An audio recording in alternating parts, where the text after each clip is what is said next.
Hello again and welcome to the Matt Black podcast. I've got another good friend with me today. It's our drummer from Roxette UK and every other band that you've brushed past, Mr. Andy Mapp. Hello, hello. Hello, everybody. How are we doing? Are we all right? I'm very well. It's the first ever podcast I've done. Yeah? So, how's it feel? A little bit weird. Yeah. it doesn't help because, as we mentioned in episode 1, this studio's got bunker vibes. So yeah, it's great. It does feel a little bit dungeony. Such a great vibe, though. I love it. Is that because you've got coffee and beer today? Well, you know, it's the two essentials that we need, Yeah, really. We're not stirring them together just yet, though, but give it an hour. Cheers, though, mate. Yeah, well, thank you for coming. Yeah, what have you started straight on the beer? Okay, then. It's 5 o'clock somewhere. Okay, then. Right, so for the ones that don't know, me and Andy are in a Roxette tribute together called Roxette UK, but we found Andy because he seems to be playing everywhere with everyone. So, what's the situation? Who are you playing with at the moment? At the moment, and for the past sort of few years now, my main sort of thing is Katrina and the Waves from the 80s. I've been with her, 8 years, maybe? Yeah. If not more. I can't remember. So yeah, I've done that for quite a while. And then just whatever else comes in, like with the Roxette show and then other sort of bits of work here and there, just sort of whatever happens, really. But that's sort of like my main gig, as it were, you know. Yeah. Yeah. So how often are you on the road with Katrina? We've had a really busy summer. Obviously, summer festivals and 80s festivals and things like that, and it's sort of tailed off to the back end of the year because it's not sunny and nobody wants to be walking in sunshine. So yeah, but we get bits of work in the winter as well. But she's gone out on a tour with a lot of other 80s acts for the next few weeks now, so that's kind of us done for the year until next year now with the band and that anyway. But it keeps us busy, you know, and it's good fun. It is good fun. So does she do any shows on her own, like a solo kind of show or anything like that? She does, yeah. So she'll do like playback, which is easier for her. You know, it's a lot less hassle. And then depending on what gig it is, if there's a lot of other acts on, they might use like a house band where it's like the same core band for all the other artists, which is shit for us, but you know, it's cost effective. It's cheaper for her, yeah. Yeah. No, we all do it, don't we? It's obviously me and Libby, we go out doing solo gigs and things like that, just doing covers, just filling the gaps. It's just diary fillers, isn't it? It's just you've just got to make the money where you can, sort of thing, you know. Yeah. Yeah. So, have you got like a certain kind of, shall we say, circle of bands that you just kind of dip into? If they know, you know, they need a drummer, but they know that you're probably going to know that set list, because. Yeah, there's a sort of a few, I wouldn't say regular, but a few bands that I work with on and off, and I have done for quite a few years. And then there's obviously the phone will ring.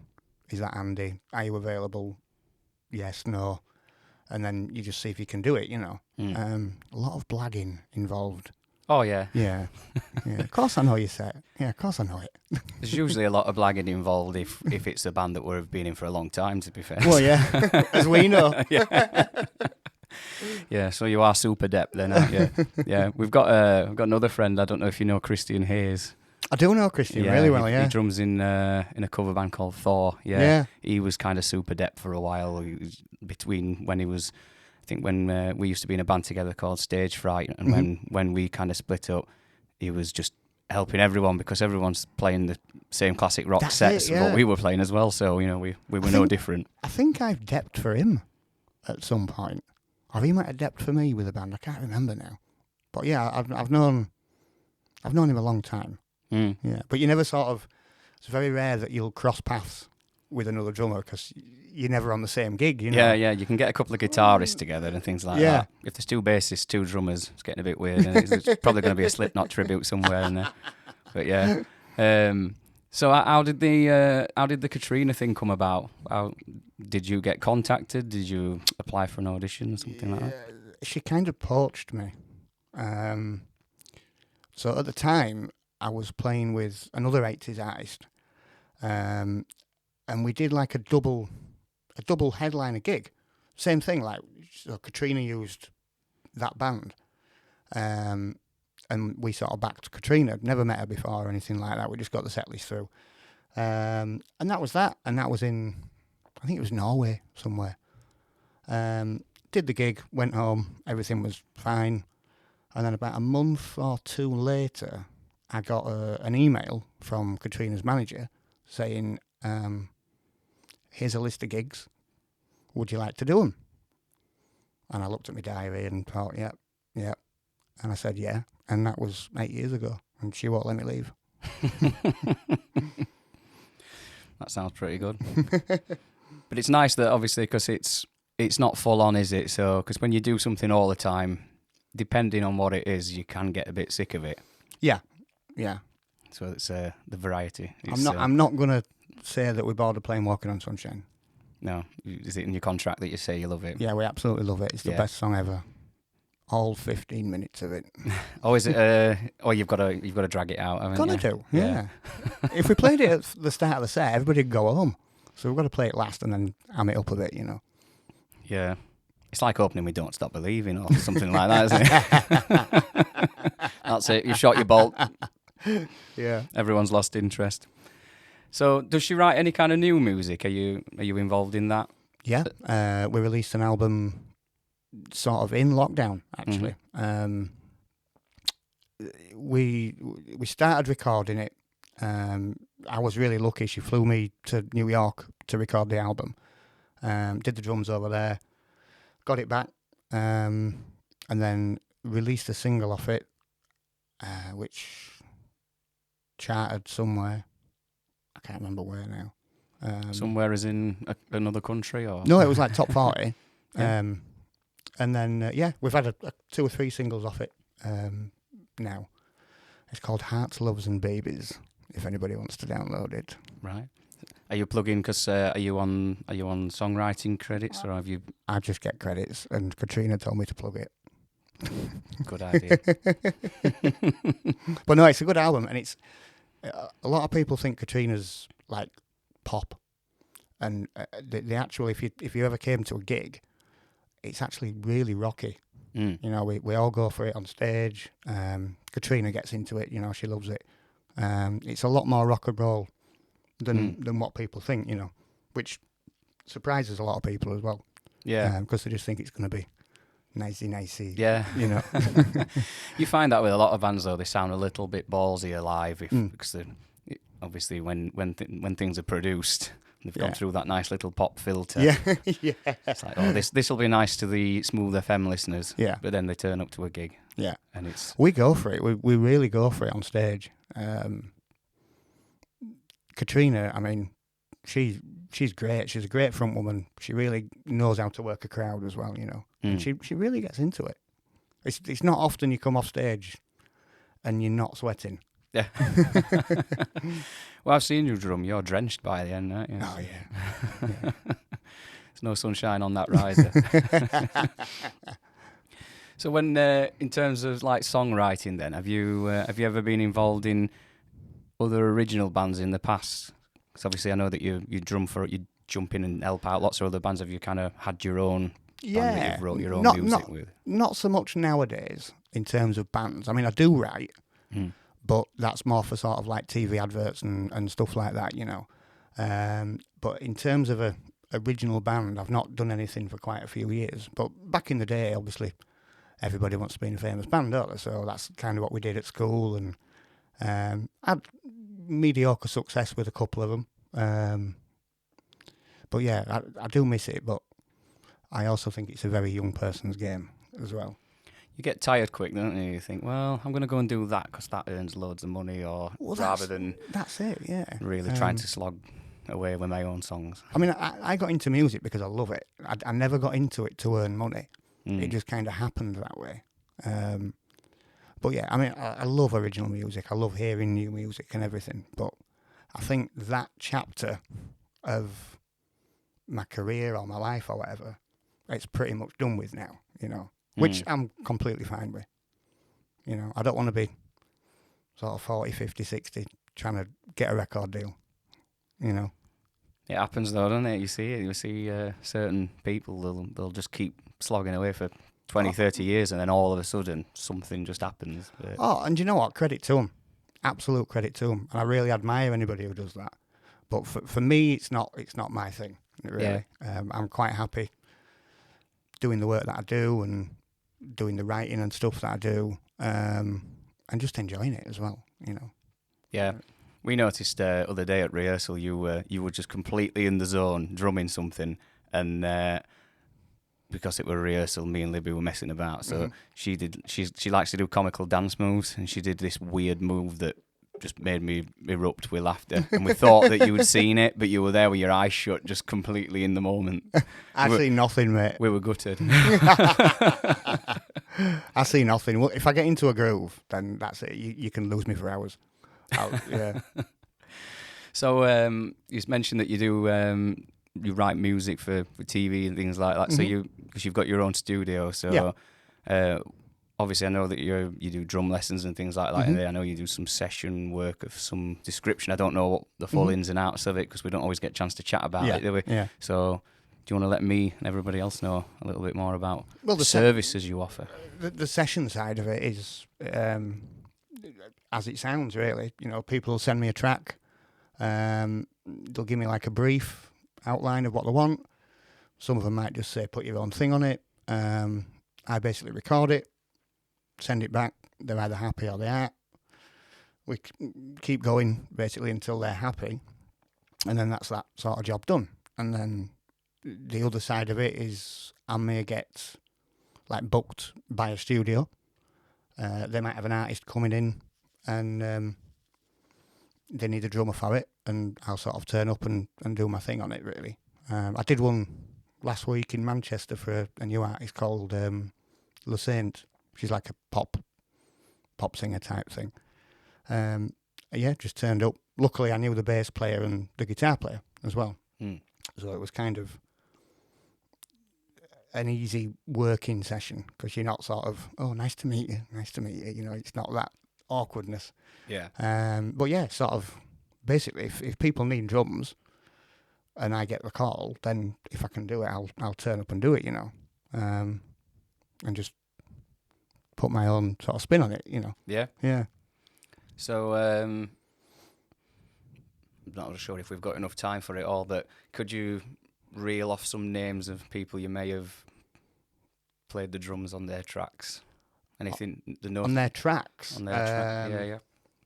Well, recently the Leskanich thing. There's a band I do quite a bit of work with on and off over the years called Scars on 45. I've done a lot of sessions for them now. They're actually from Huddersfield. Right. But they were massive in America.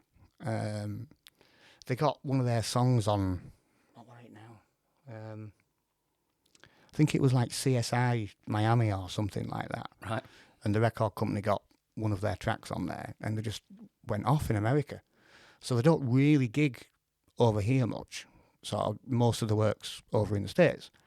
And I've been lucky to sort of play and record with them, you know. And they're a great band. So that's sort of the more recent stuff. And then, God, over the years, lots. Should have asked you to write them down. Could have just put them on the screen. Yeah, I've done all sorts. You know, used to do a lot of sort of things with like a lot of the sort of X Factor artists and people from The Voice and stuff like that. They'd say get like a small record deal and they'd need drums and things like that, and sort of fell into that side of it as well. Yeah. A lot of the time, I don't know who they are. Yeah. No, we've got like that. We don't really watch normal TV or mainstream TV. Well, we don't even have a TV license. We just stream Netflix because apparently you don't need one for that, and Amazon Prime, and as long as you're not watching live TV. Is that right? Yeah. I thought you still need one. No, that's what we found out. Well, when me and Libby first got together, she said you don't need it, and I'm like over the top, like. Yeah. eliminate all risk of anything. I didn't really care when I was younger, but like I was literally having palpitations when I was like, I need to sign something to say I'm paying. And then after a while, I'm like, yeah, whatever, I don't care anymore. I didn't know that. Yeah, but we don't have time to sit and. No, it's very rare I watch telly. If I do, I watch like documentaries or a film, or it's not often I watch like Corrie. No, we'll quickly stream something in the background while we're kind of eating off of trays or something like that. Well, Libby eats off trays. I'm incapable of eating off trays. I've got this old man's table I fold out. I'm letting it all out the bag here. But yeah, it's we just don't. I don't sit channel surfing. I could not exist doing that. It would drive me insane. I need to be doing something. Yeah. But yeah, so we completely miss out on whatever's going on, really, unless it's in your face on your news feed on internet. That's when you're doom scrolling, and you think, what the hell's this? I can't even understand what they're saying. I can tell I'm nearly 40 now. So you're young, mate. You're young. Well, I don't feel it. It's weird though, because it's like I used to. I'd always be like the baby in the band, and I think from late teens I was always in bands with people 10, 20 years older than me. And I thought they were nearly dead. Yeah, that's it. And now exactly the same. And now I'm their age, and I look at and I always used to think, why do people older than me not treat me like I'm an adult, even though I am an adult? And then when I see 18-year-olds now, I'm like, he's not old enough to drive. What's he doing in this pub and things like that? I was exactly the same. I've always been like the youngest, and obviously that demographic changes. And I did a gig. Only a few months ago. It was a dep gig. I'd never met him before. Turns out the guy who I was playing for was on Britain's Got Talent or something, I don't know. But I turned up, and I was there, nice and professional, turn up nice and early, get your gear in. And then these kids turn up. We're like, fucking hell. We're like, have you come with your dad? And I've never felt as old in me. I think the oldest one was about 20. But it's great. But it just makes you realise that you're getting older. Oh yeah, we so I've always had this little like solo band on and off where I just do some covers and a mixture of my own stuff. Not really done anything with it for a few years now, but it's had various lineups, and I think very Spinal Tap. We've gone through multiple drummers throughout the years. Very much like what me and Joe used to be in an original band, and we used to just lose drummers all the time for whatever reason. But yeah, we got a drummer in.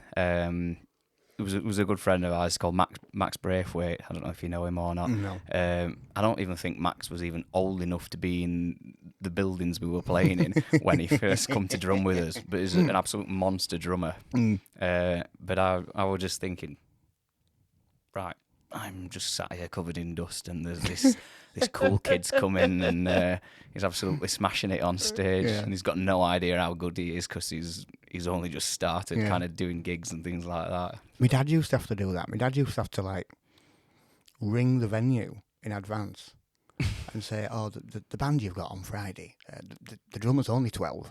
Is that all right?" We're all right. We got away with it. Yeah, guy on phone's going, now then, Leah, he's all right. Let him in. Is there any more? Can you fix it for me? No, it's just weird because it's now got to that point where I am the oldest. I'm the oldest in FAHRAN by about I think 6 or 7 years. I don't act it. Yeah. When we're on tour, I act it in the sense of I get stuff done. I get things organised. I make sure things are done the right way. But then when there's just time to kill, I'm going to annoy everybody as much as possible because it's just a long wait, isn't it? When you sat around after sound check. Yeah. Do you know what? I'm fully embracing getting older. I love it. Yeah, I was terrified of it when I got to near 30, and I thought, oh my God, life is over. No, I need to just like sell my music gear, not be on stage. I don't want to be that dusty old guy on stage. And as I've got older, I just don't care now. I'm like, I just turn up places, and I don't really worry. It's weird, I don't really worry so much about what they think of me anymore. Yeah. Whereas I used to panic about it all the time. You're looking at the audience, you're looking at their expressions or the way they're responding, and I just don't even take it personally anymore. Now. 'Cause sometimes it can be different circumstances. Like you could do you know yourself, you could do 3 cover band gigs in 3 different venues, exactly the same show, same amount of effort, get 3 completely different reactions from standing ovation to people not actually even acknowledging the fact that you've just finished a song. Yes, exactly. Yeah. And you just don't take it personal. But we can be a little bit like that. We can be sat out having a drink and something to eat, and then we hear someone playing. We tend to go to Manchester a lot, and there'll be always someone playing an acoustic guitar and singing. We try and make a point, because you mid-conversation, you try and make a point of trying to applaud them and just acknowledge that they're there and things like that, even though you didn't come in for that. But you still, you know, it's weird being on the other side of it. It's that, like you just said, it's that expectation thing. Like, I'm only speaking from like my personal experience here, but when you're younger and you know, you could be doing quite well in a band or as a solo or whatever, there's a certain amount of expectation on you that a lot of musicians take it on board, and it can ruin them, you know. And I think as you get older, those expectations change, and not that you don't love what you're doing, but it's not as... I've not put my phone on silent. It's not a problem. Sorry. He's had a star deducted. But yeah, as you get older, you know, that pressure, as it were, just gets released. And I've done gigs, like I said, with younger guys and girls, and they're sort of panicking before they go on stage. It's like, oh, what if this song doesn't go down well? It's like, if it doesn't go down well, you just don't do it again. You know, it's not going to end your career. Yeah. And I think that's the experience side of it. And actually being an older person, you don't sweat the small stuff, you know. Yeah.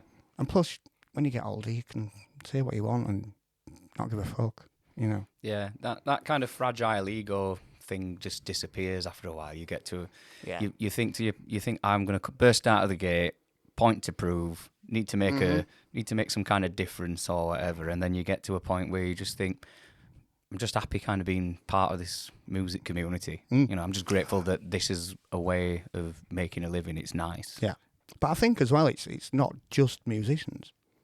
You know, if you're a estate agent or you're a banker or whatever, if you're hungry for that job when you're young, you're gonna try be the best way you can be, and you put that pressure on yourself.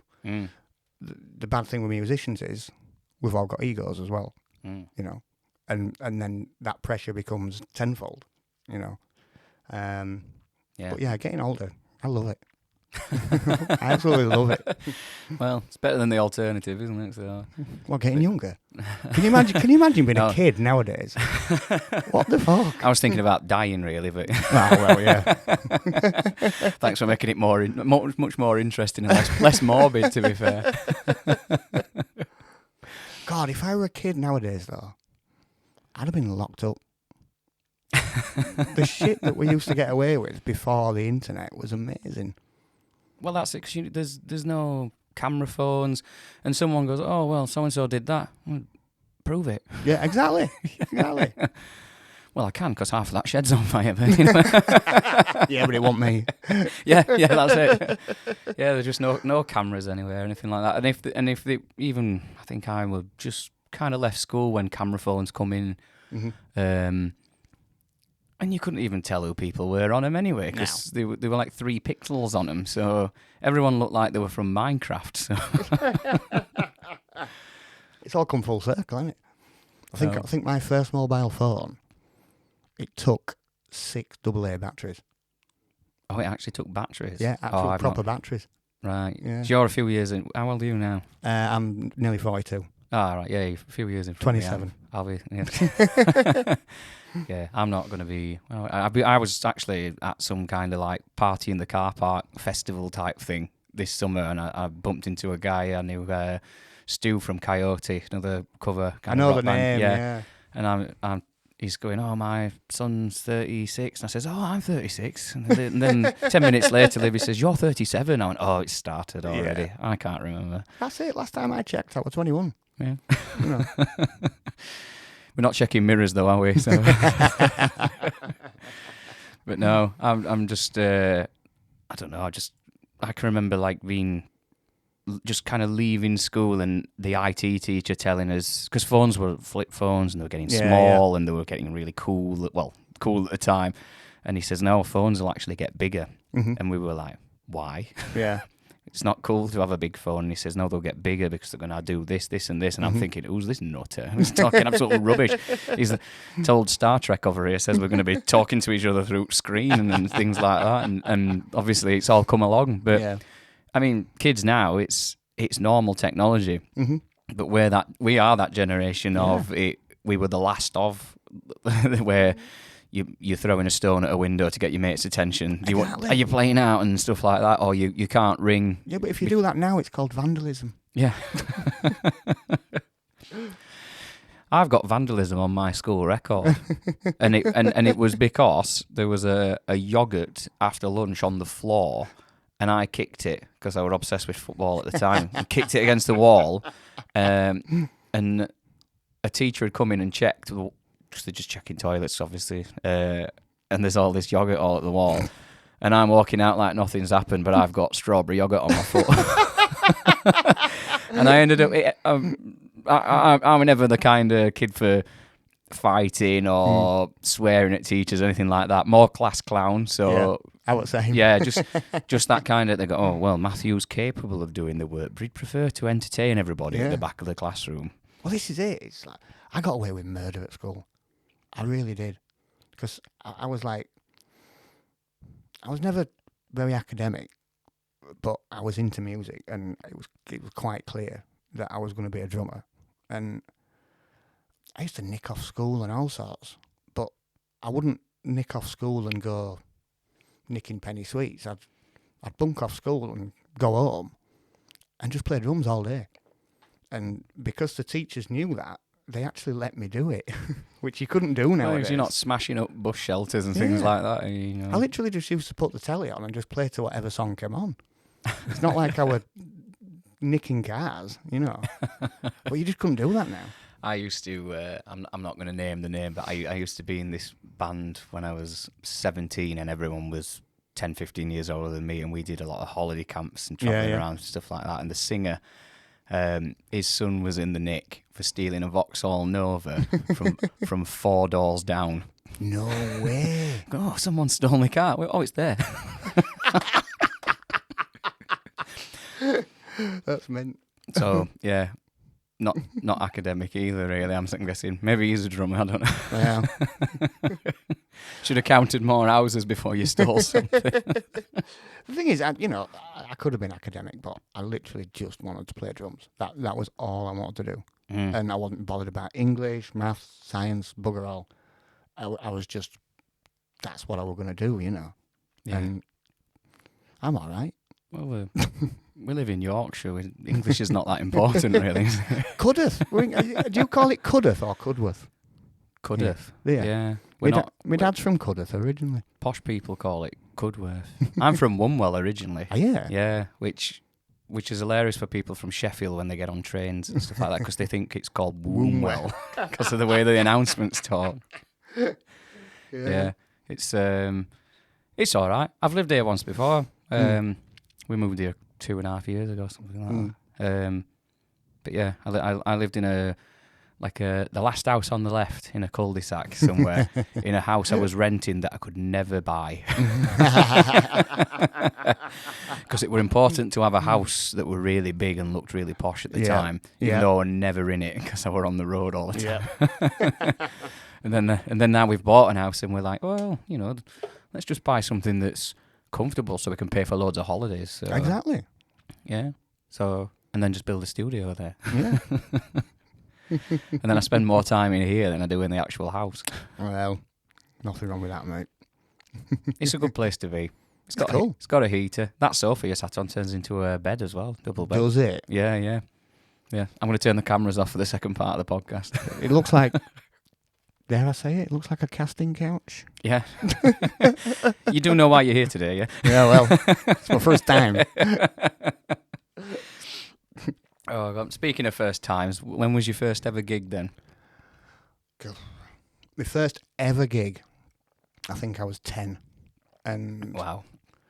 it wasn't even a gig. It was like my granddad was the only sort of other musician in the family, and he ran like a big band, like a Glenn Miller type band in the war, during the war, and he was a Hammond organ player, and then there was a lad who I went to school with called Chris, and he played a bit of guitar, and it was me, Chris, and my granddad on his like Hammond organ, and we played in his community centre in Bridlington where he lived, and I think we played Basket Case with a Hammond organ, and it was like playing the bass with his feet as well. But yeah, I was 10, and remember it like it was yesterday.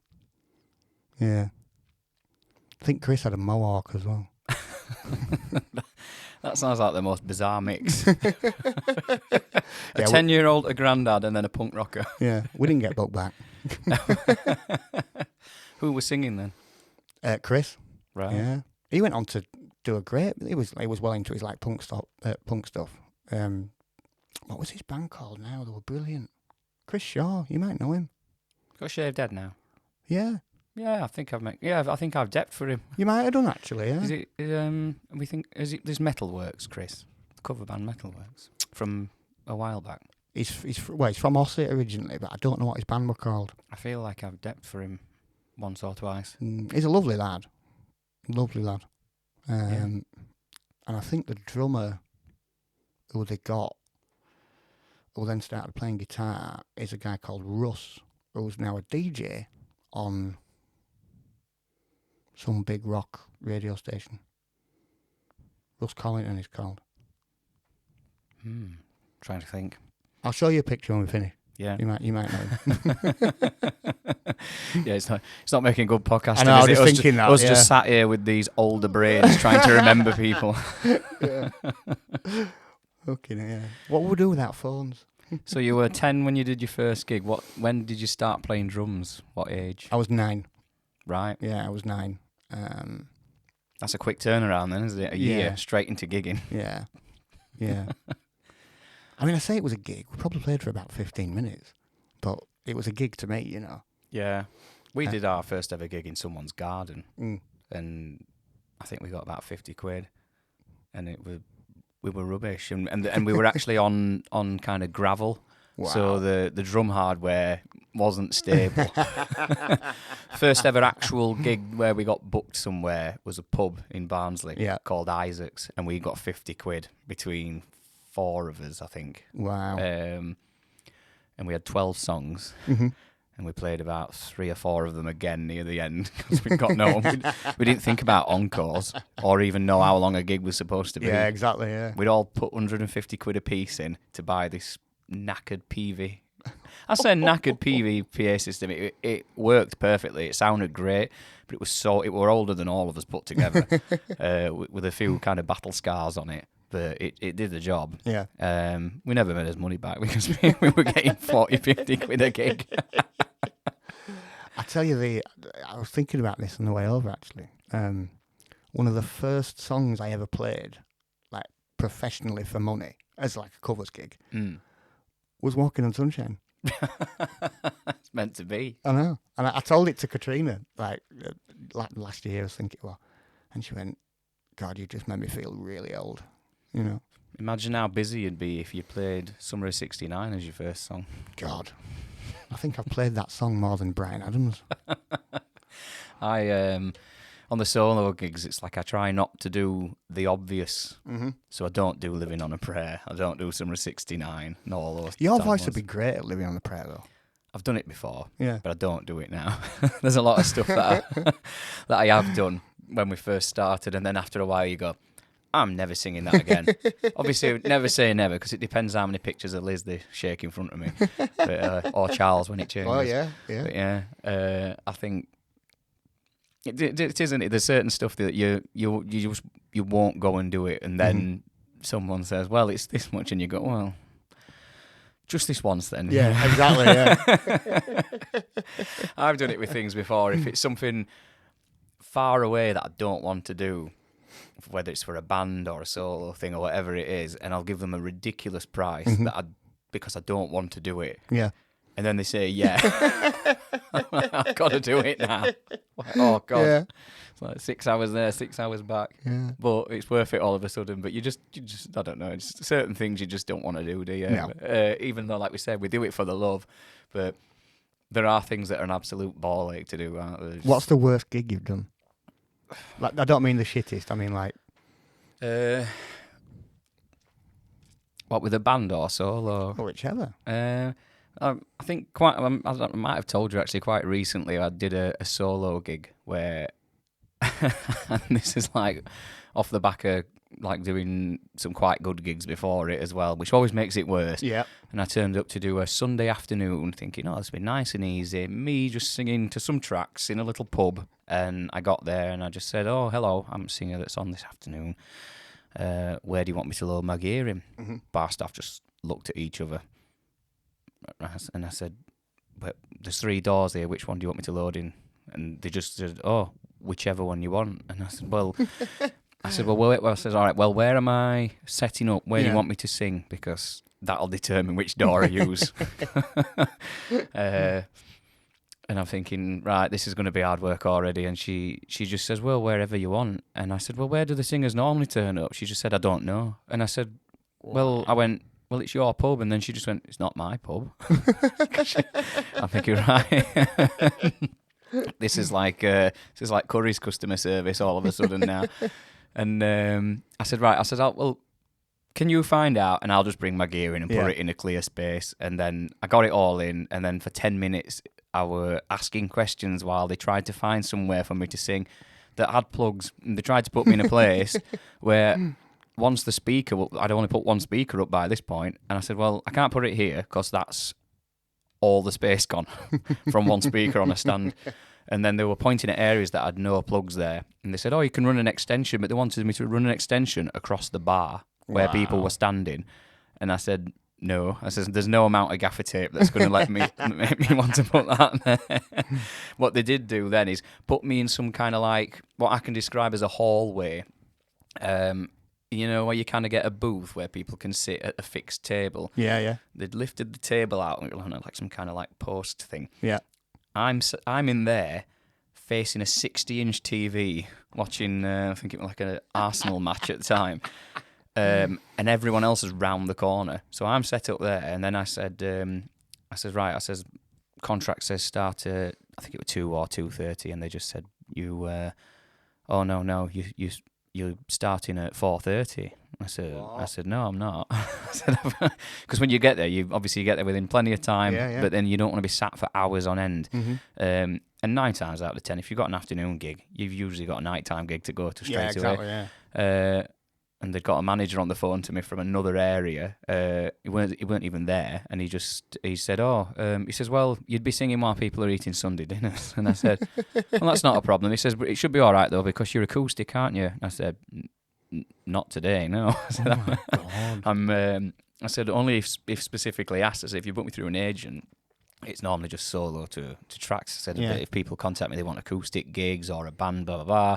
You know, the list goes on. We've got all these different things I can do. I says, but no. I said, but I can put it on quite quiet. I says, you know, it's not like it's a live drum kit or anything like that, which always makes me laugh when they're telling you to play on quieter. I think I touched on this on last episode actually, but they kept coming up to me throughout the gig from the bar asking me to sing quieter to the point where the last 10 minutes I could pull my microphone away from my mouth and still hear me over the music coming out of the speakers. Wow.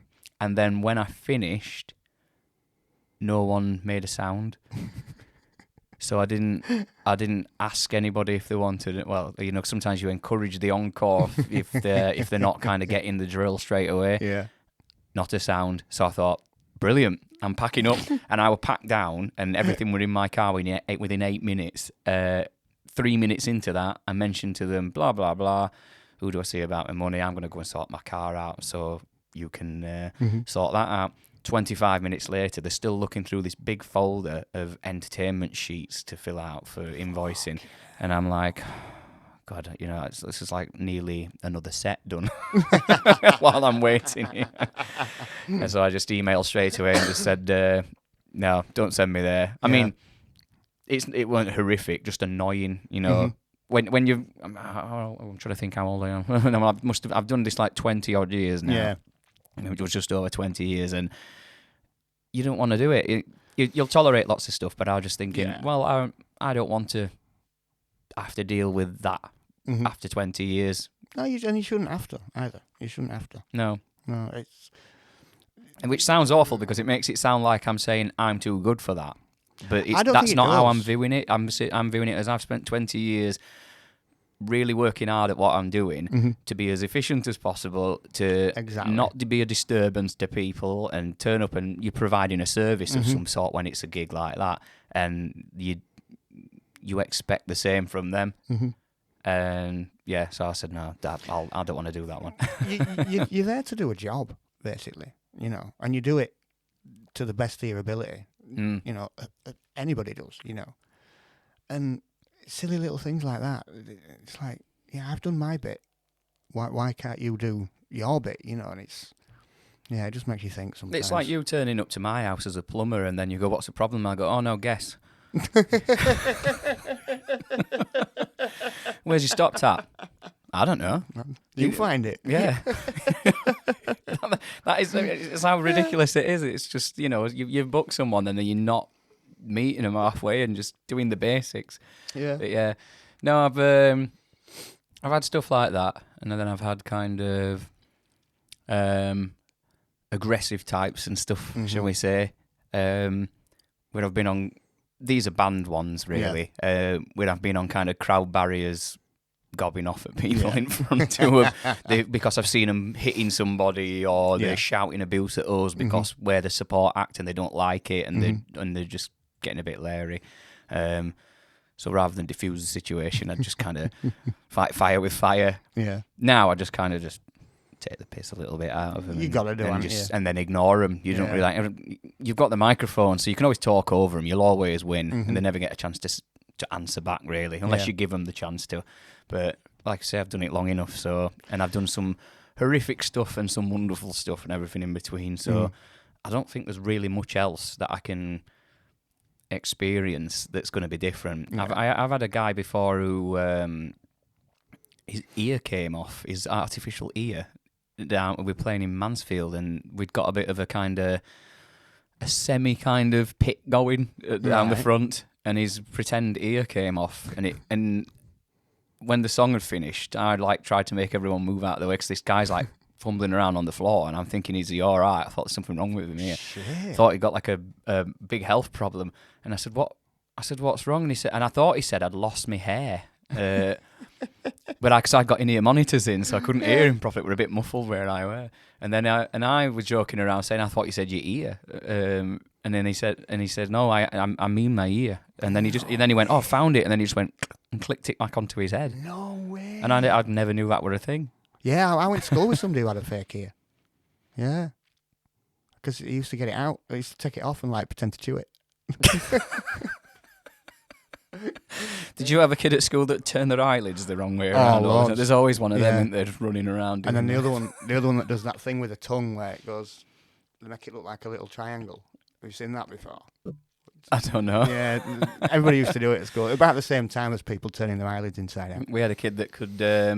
He could do. I was talking about this with Libby the other day. Actually, we had this kid that he could run his. When you're tapping your fingers on a table, he'd do them on his teeth. But make songs with it. Yeah. And he'd do all weird kind of jingles. He'd be going and all that stuff, but on his teeth and all that. Wasted, absolutely wasted. See, we didn't have Britain's Got Talent back then. I could have been going to school with some right superstars. There used to be Barrymore though. He used to get all weirdos on, didn't he? Who had bizarre talents. They were probably his friends. Yeah, probably. Yeah, we won't go down that road. No, we've already kind of lived through that time though, haven't we? With the getting the nutters on your X Factors and things like that. I know people personally who are amazing singers who have applied for X Factor over the last, and other programs just like it for the last 10, 15 years, didn't even get past the first entry part where it's just in your local area and the judges are these no names. They're looking for people who are ridiculously bad or they're at least average to amazing with some kind of sob story. Oh, you need a backstory. It's got to be for something, you've got to be singing for a lost relative or somebody, or you've got some kind of thing that you've experienced and you're battling through it, because it makes good telly. It's not a singing competition, really. It's just a drama. It's why I've never ever done it myself. I'm not a fan of the whole reality TV thing whatsoever. No, I think it's all just bilge. But that's just my own. I know people love it. My mum swears by it. Yeah. But yeah, it's not my thing. Do you remember, when Big Brother first started? It must be that must be 20-ish years ago. I mean, it's in my mind because I know it's just come back again this year. Has it? Yeah. I didn't know that. I've no idea what channel. Like I say, I don't have normal telly. So. But they brought it back. But I can remember they used to put it on TV in real time late at night, and I'd come back from gigs and just sit watching it. It's like watching some kind of some night creature documentary, and you're just literally watching people snoring with night vision cameras, and I'm like, who's watching this? Yeah. As you just come in, and that's when I'd gorge and eat everything, and eat all the wrong stuff. Be like 21-year-old eating cheese toasties at 4 in the morning and stuff, and you just put telly on it background, and the next minute there's just people sleeping. I'm like, who's watching this? Thousands. There were absolutely thousands, just waiting for one of them to fart because it had made the front page news. Although they got to a point where, because you can't do the same thing every time because people get bored of it, don't they? So they started putting people in there who, engaging in some quite close activities together and not bothered that there's loads of cameras watching and stuff like that, So there's and then they do things like that. Well, let's put a racist, a homophobe, and a transgender person in, or something like that, And they're just, it's like the equivalent of saying let's put a camel spider and a scorpion in a bucket, and we'll watch what happens. You know what's going to happen. They do it. It's all done because they want chaos because they know it's going to get in news, and fair play, because people are reading into it and they're massively invested, aren't they? But again, it's that hunger for fame as well. Yeah, people don't care how they get famous. They just want to be famous. Yeah. And TV died for me when Naked Attraction came out. I mean, how fame hungry do you have to be to get your dick out and let the nation see it? Do you know what I mean? That's like, it's a new law. It's well, yeah, unless you're going to do that for a career, but you're not doing that on. They're really not going to do that for a career, but not on mainstream telly. So do you know what I mean? No, I first saw that. It was our drummer Josh in FAHRAN showed me that. I would. Was he on it? No, I can't remember. We all used to kind of base ourselves kind of Notts Derby area. Although they've all kind of gravitated up north, I don't know why. They're all coming this way. Yeah, but yeah, and I went down there. And the studio we used to work from was down there, and I crashed at his house. And I said, "I'll stay and have a beer." And he says, I need to show you this program that's on." And I said, "What?" And he said, Naked Attraction. Didn't tell me what it were, and then it come on, and I just went, "What?" Do you know what I mean? Though it boggles my mind that people have got to be that fame hungry to even consider doing that. It's the part I like is when they meet at the end and they're both naked, and they'll go like, "Oh well, I came on here because I can't really go out drinking to meet people because I'm so shy." Yeah. You do know that there's cameras here. You're not just here on your own. This is not a dark room. Yeah, it just boggles my mind. But yeah. The whole fame thing boggles my mind. Yeah, these contestants on the, like you talk about the X Factors and the Britain's Got Talent and stuff like that. It's that some of the X Factor types, I just could not get into it. I found the first couple of series amusing for the first 2 episodes because that's when there's people that really can't sing who get aggressive and stuff like that. Well, my mum says I can sing, and the next minute they're throwing chairs around the studio and kicking double doors open.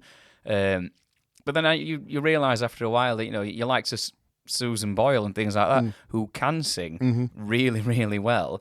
And they're exploiting them because they wrote her off as soon as she walked out, didn't exactly, they? Yeah. And there's people. I mean, when I look back now, there's the guy that I think they called him the Chicken Man or something. He worked in a chicken factory and he sang Barbie Girl and things like that. Oh God, yeah. And it's like it's exploiting people for like learning disabilities and things like that. And there's a lot of people there who've got like mental health conditions, but. Get them on. Yeah, it'll come out one day. Roll them all in, and let's all have a laugh at them. That's how it were. And I think they've steered away from that in recent years because obviously they've realised they've probably had quite a few strongly worded emails, as you do. But yeah, it's but that's the way of the internet now because people can just they can just contact anyone now. Yeah. If you were a famous footballer or a singer back in the day, you could do something. And you'd just see things in news. And if you kept yourself out of the public eye, you could just let dust settle. Now, it's within seconds of something happening, everyone's on there abusing each other, telling them what they think. I've said this for years now. The day of the superstar is gone now. Your people like your Elton Johns, your Freddie Mercurys, because they were, not that they were, but they were kind of untouchable. Do you know what I mean? They were just like these amazing superstars, and they just lived this life. Now, you can message him on Twitter. Yeah. So that barrier's been broken down. Yeah. And I think the day of the actual uber superstar is long gone now. I think we'll never get that back. Yeah, that I mean, I'm not saying it doesn't happen because it definitely does still happen now, but it's that when people are kind of waiting at a stage door, excited to see people, get a glimpse of these people. Now, you're getting pictures of what they're having for breakfast in the morning on Instagram and stuff like that. Which is great as well because obviously people are interested in that. Well, yeah, it's kind of nice to know that some people, because we do live under this illusion that they are superhuman beings, but it's like, well, they still eat the same food as us, and they still go to the toilet, they still have to shower, there's all these different things that people, especially when people kind of have a poster of the heartthrob on the wall, whether it, whatever, a male or female, and it's like a teenage heartthrob, and they're like, oh my God, they're so perfect, and they'll look at that person and then compare it to their partner, but they see their partner all the time, you know, having to brush the teeth, going to the toilet, doing this and that, walking around in scruffy clothes in the house and things like that. And then they only ever see your likes of Johnny Depp and whoever it may be. Obviously, obviously they are good-looking people, but I'm guessing they don't look like that all the time. When they're tanked up from the night before and they've got kebab on the chin still and things like that, I'm pretty sure. But I mean, you do see it still, and some of them post these pictures as well, and obviously you do see the videos because you see paparazzi kind of following them around and stuff like that. But even then now, cameras are so affordable, camera phones, people set up pages and just go and annoy people. Yeah. Have you ever heard of those like auditors? Auditors? They call themselves. No. I've seen a few of them. I watched a few of them through lockdown because I got no idea what they were, and there were a lot of kind of mixed reactions on them. And it's basically people going around to public places, and they'll go to mostly police stations, town halls, industrial kind of like commercial sites and stuff like that, and they'll have read up a little bit on the law, what they can do, where they can and can't film, what they can and can't say, and all that stuff about it. And I was basically just there to just poke the fire. Yeah. And just get some kind of reaction. And I'd say 70% of the time there's somebody there who's filming and making threats, going for them, which they then upload to Facebook, YouTube, all your usual TikToks and on your YouTube Shorts and stuff like that. And they're getting all the views and they're getting all the ad revenue. They're making money off it, and they're just going around just doing that. And just, I mean, don't get me wrong, some of them, they are quite knowledgeable, and there's a few of them are quite polite, but then there's a few of them who are, you can tell in the tone of voice straight away, they're looking for bother, and they're trying to, they're talking to police like crap for no reason and stuff like that. Wow. Yeah, that's. But you've got people that who can set up like little pap pages and stuff now, and just go around hassling people to get a reaction. Oh, so and so did this. It was like, well, yeah, because you followed him for 40 minutes while he's trying to have a coffee in a town centre, Yeah. But they don't show that bit. They just show that 30 seconds of them smacking camera out of their hand and stuff like that. That's entertainment now, apparently. Yeah. It's nuts. I mean, don't get me wrong. Newspapers have done that for years, haven't they? Of course, they've always done that, but it's on another level now, and your Joe Public can just do it.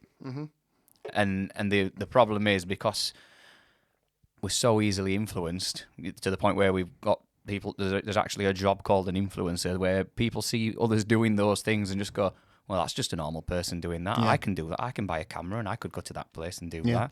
Yeah. Well, everybody's got a computer in the pocket, haven't they? They've got a mobile phone. It's got a camera, you've got internet, you've got everything on it. So anybody can do it. Yeah. I'd rather just play drums. Yeah. Well, that's it. Like you said, there's a lot of people who are massively well known for not having any talent.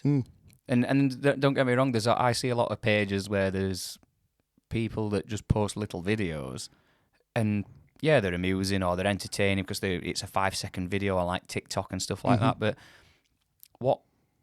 that's when they call themselves an influencer, because I don't know what else would you describe yourself as. I'm probably going to upset quite a lot of people saying this, because there's a lot of people who make quite a lot of money doing this, but when you're just doing those little videos, it's like, but you're not singing, you're not actually being like a comedian or anything like that. You couldn't do an hour of stand up, you couldn't perform with a whatever it may be, a band in it, or write something. What are you really? I mean, it's just this thing that they just fall into and do because they see other people doing it. Yeah, and it's like you said, I don't understand it. It's famous. It's famous for nothing, isn't it? Yeah, but this is it. People are just so fame hungry. I mean, obviously, Matthew Perry has just died, as we know. And I was reading something the other day. I don't know if it was an interview or something, and talking about when he was getting into acting, he just wanted to be famous. And he said people just thrive on that, and they want to be famous. And he said it's not until you are famous that you actually realise that you don't need it and you don't want to be famous. Yeah. Because it's nice to have all the fancy cars and the nice houses and that, but the other things that come along with that,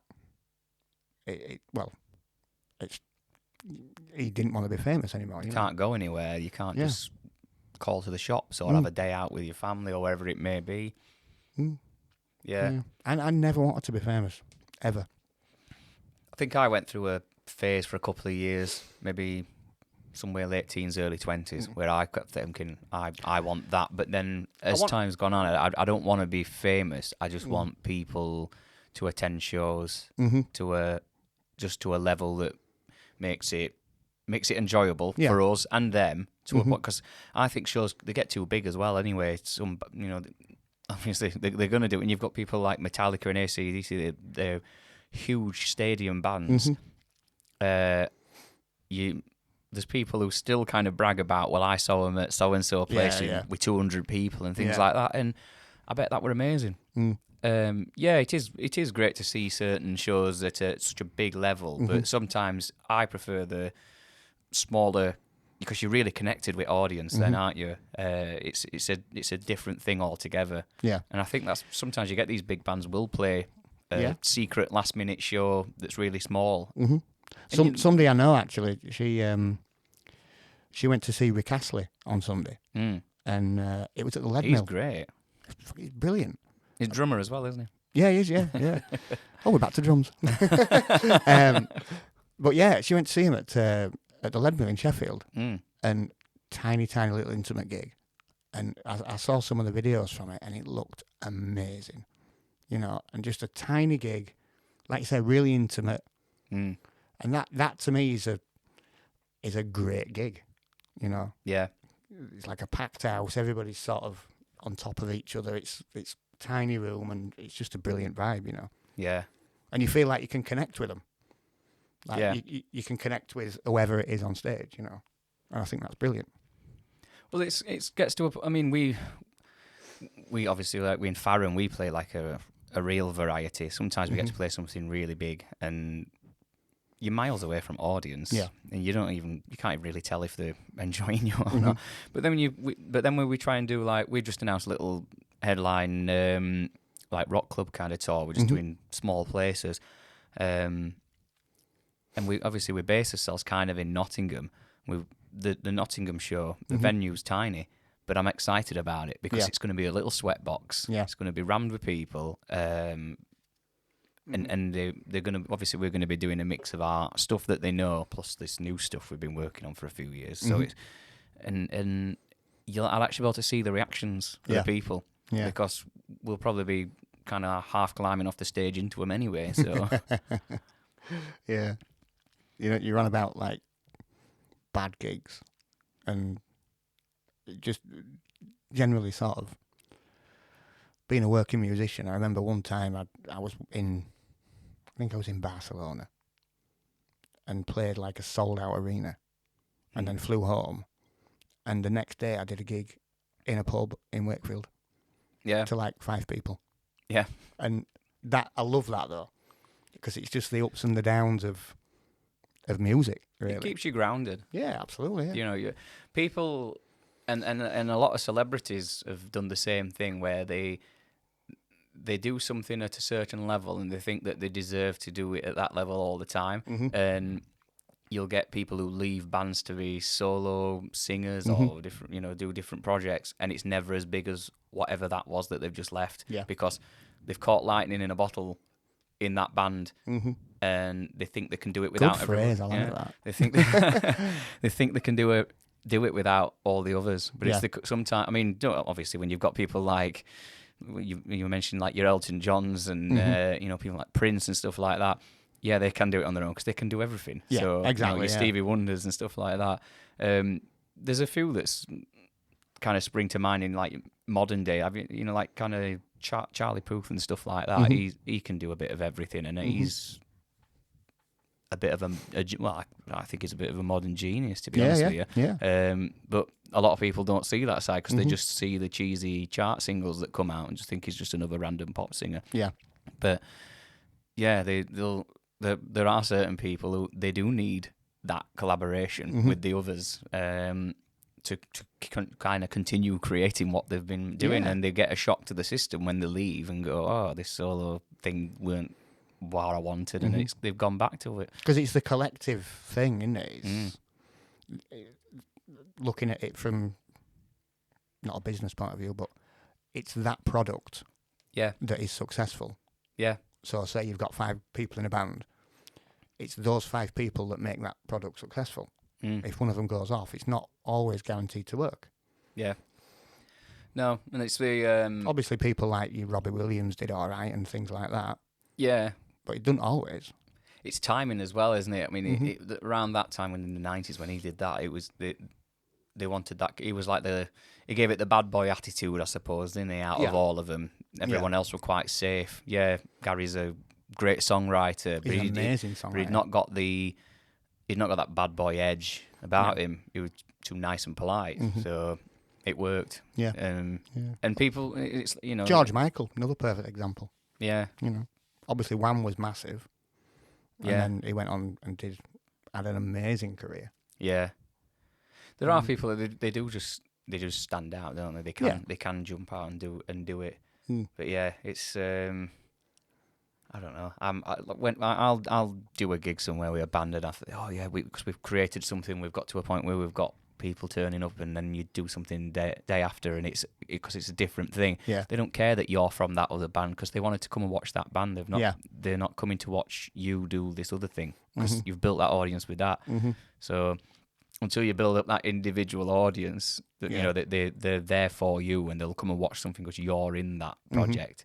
I think some people they try and run before they can walk, don't they? They get a hint of, oh, everyone loves what we're doing. Everyone loves me. Yeah, everyone loves me. It's like, well, it's not just you actually. Yeah. Yeah. You see, I'm not a singer. I might sing a bit of backing vocals, but yeah, and I'm not slating singers. I know you're a singer, but I call some people debate that. So I call it lead singer disease. You know, the whole world revolves around them. Oh yeah. I'm sorry, singers. No, it's true though. It isn't.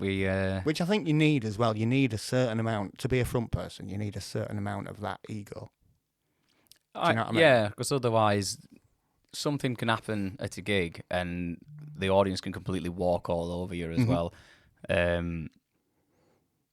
I'm quietly confident at every gig that I turn up, especially more so FAHRAN gigs.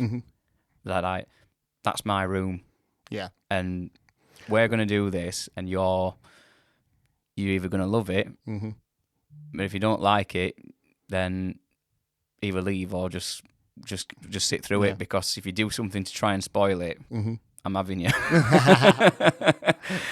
But would you say that like FAHRAN then is like your cushion, your safety net, where you feel comfortable, where you feel that you can get away with more than you would? Gigs are when I can be myself, because I'm that's obviously when we do the Roxette thing, I'm not being myself. I'm being a member of Roxette in that show for the show, you know. Which you do really well, by the way. Oh, thank you. To be honest, it's the first time I've ever dressed up and impersonated someone in public. In any band. Yeah, in public. Yeah. But yeah, so, and when I do the solo gigs, depending on where you are, you can kind of get a feel for it in the first couple of songs based on audience reactions. You can give them a bit of what you're like. Yeah. But normally, like you say, you're turning up to do a job, and you just reel it off and do it. Obviously, I don't do it half-assed. I still put songs in there that are quite challenging. I'm doing, you know, Darkness, I Believe in a Thing Called Love, and Nutbush City Limits and stuff like that. You know, I'm wailing on quite a lot of things, but then I might do an Elvis song, you know, so where I've not really got to push up there. So, but yeah, I mean, I could never get up front and sing like that. You know, it's like the drums are like my safety net. If you know what I mean, that's my comfort zone, because I'm sat behind. Well, it's almost like you hide behind it, isn't it? It's there.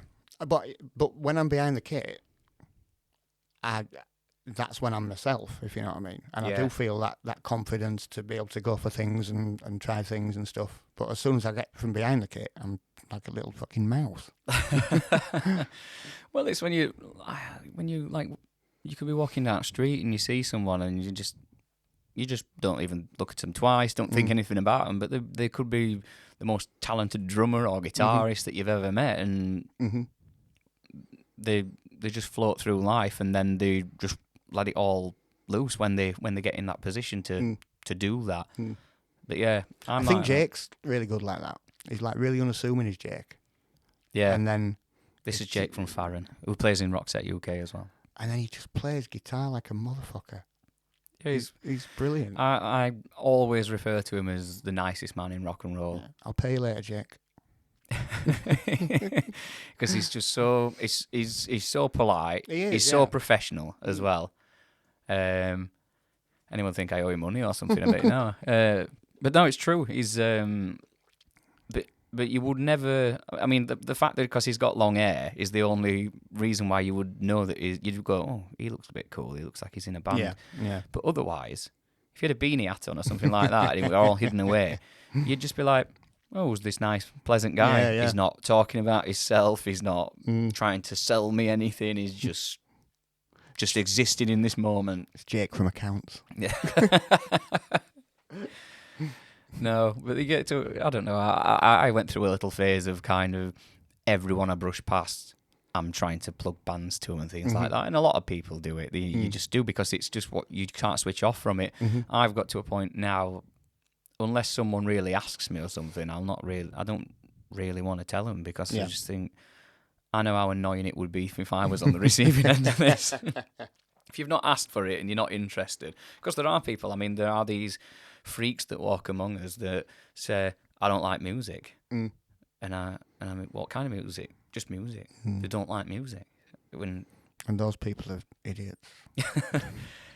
that is, to me, is the equivalent of being dead inside. Yeah. Because everybody's got to like music. Music changes everything. Yeah. If I put some really dramatic music under what we're talking about right now, this conversation would sound so emotional. I know. But then I could put some sinister music on when I was probably slating something 20 minutes ago and make myself look like a serial killer. You know, it changes everything. There's music for every mood. I love music for that. You know, I genuinely love all kinds of music. Yeah. You know, if you look at my like playlists and stuff, God. I thought about this before you even got here, and I thought Andy is very much like me in the sense because you'll just, as long as the band's good, you'll just go and play it. You know, you'll just go and play with them and stuff like that. As long as it's a good band and they're good people, and it doesn't matter what kind of music it is. A good song is a good song. Yeah. Whether it's metal, classical, pop, dance, a good song is a good song, basically. And sometimes it's quite often a good song. It can transfer quite well across all different styles. Yeah. Which we've seen before. You know, where you get people make the 90s. How many 80s hits were done into dance versions in the 90s? And they're still doing it now. Yeah. Well, that's it. Yeah, they're sampling it now. Yeah. It's just I just can't get my head around people that don't listen to music or say they don't like stuff. I'm sort of a big believer in, like, I'm a music fan. Yeah. Before a musician. Do you know what I mean? Well, that's why we get into it, isn't it? Yeah. You watch it and you hear it and you see these things and you go, I want to do that. Yeah. Yeah. I just love music. You know, and I could quite happily just sit and listen to music and not even think about, oh, that drummer's playing that, you know. And oh, that's a funny chord. And I just appreciate a song. Yeah, sometimes Which is hard. Yeah. When you're a musician, it's hard to switch off from that. You do start analysing songs from time to time, but sometimes you enjoy a song so much that you actually forget that you actually play anything yourself. You just get lost in that song. Yeah. I mean, I love stuff like, I love like classical music. Yeah. And the sort of Hans Zimmer-y type film soundtracks and stuff, and because that type of music can make or break a film. You know, if you put the wrong piece of music behind, like you just said, behind a dramatic scene, it's going to ruin the scene. And I think that's, you know, those composers, people like that, they're just geniuses because they know what works. And, you know, I think it really, I just love it. Absolutely love it. But yeah. I don't look like a classical music fan, you know. Well, to be fair, every time I meet anyone and someone goes, oh, Matt's in a band, they always look at me and go, oh, I bet you just go, whoa. Well. Oh, you're a drummer. Oh, do you play Nirvana? Yeah, mate, yeah. What was your influences? Animal. Yeah. Oh, Animal Race, wasn't it? Yeah. We always get it like it's new as well. If someone's there when you're sound checking and you're checking your mic, you go 1, 2, and they go 3. Did you think of that yourself? I'm totally going to do that at sound check tomorrow. Stop showing off because you've been to a gig before. Can I ever go on your drums? I've had that all weekend this weekend because this weekend I've done 3 pub gigs. And it's been Halloween weekend, so. And they've all been quite local. Sunday were nice and relaxed. Older ending. Sunday afternoon just cracked on. Obviously, well, you know, because I had to shoot straight off after our Roxette UK rehearsal. And but yeah, Friday, Saturday, when it's pub gigs, there's no stage, is there? So they just think oh, I'm going to have a conversation with this singer while he's singing. Yeah, just come right up to you. I don't know if they realise that, I don't have two brains or another set of ears and another mouth, because I can't talk to you and sing at the same time. And it's... But again, it's knowing how to deal with it as well. Yeah. Well, yeah, but and we talk about, I've mentioned in the last episode about how I'm much more polite, but I am very direct with things when I need to be. I was somewhere Friday, and it was a great gig, very well looked after, full of people, all up for a good time. Unfortunately, they all wanted to put their arm around me and try and join in singing into the microphone, but just screaming in my ears, out of tune, to the point where I can't even hear the backing music. And the amount of people that would come up to me and go, "Is it karaoke?" And I'm thinking, are you insulting me? Yeah.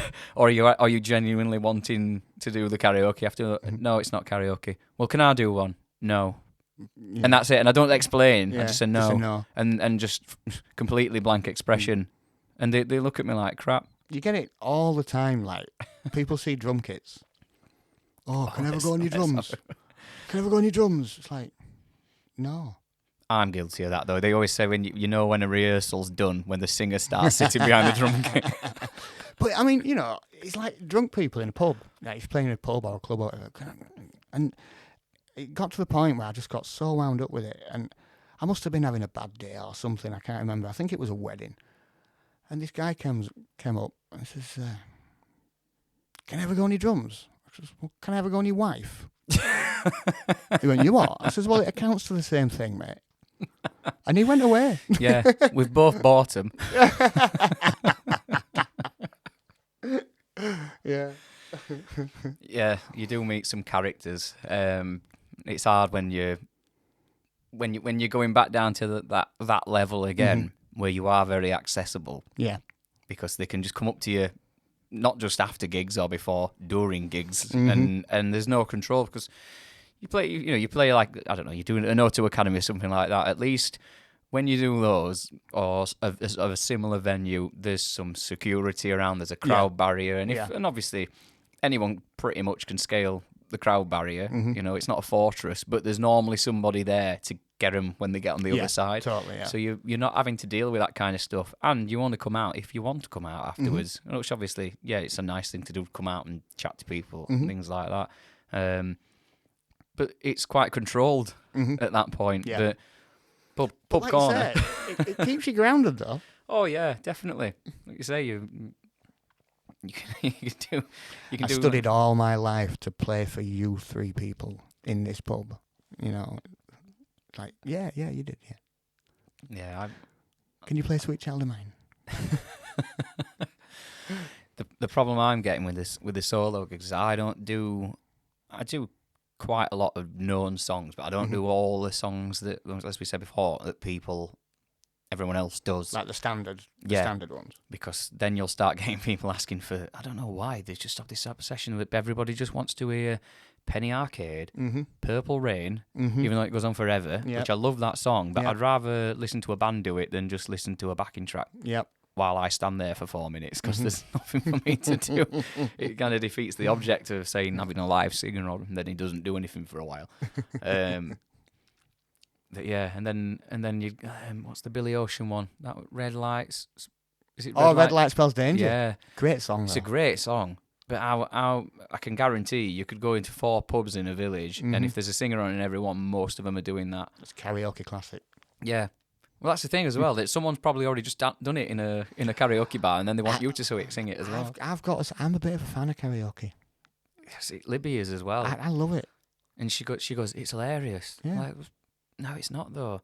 I'd be quite happy for karaoke event or bar or anyone that does it if it never existed again.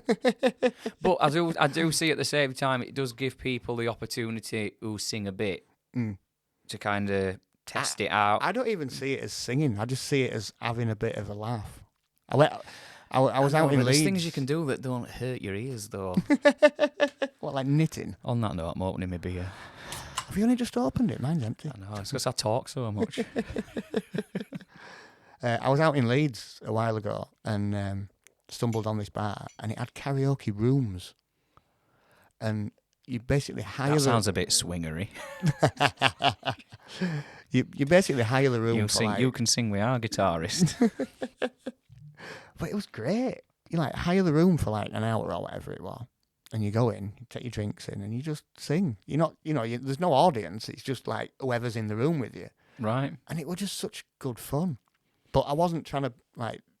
You're not trying to be a singer. You're just having a bit of a laugh. But it, you've got to be drunk as well. To yeah, I'm still not. I'm not swayed. We need to go out and do some karaoke.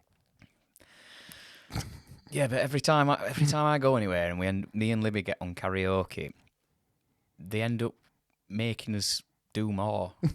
and I've talked about this before. We're like, I completely lose my voice the moment I start drinking because. Yeah. And anyone that goes drinking with me, which is not often these days because I'm just gigging all the time, recording stuff.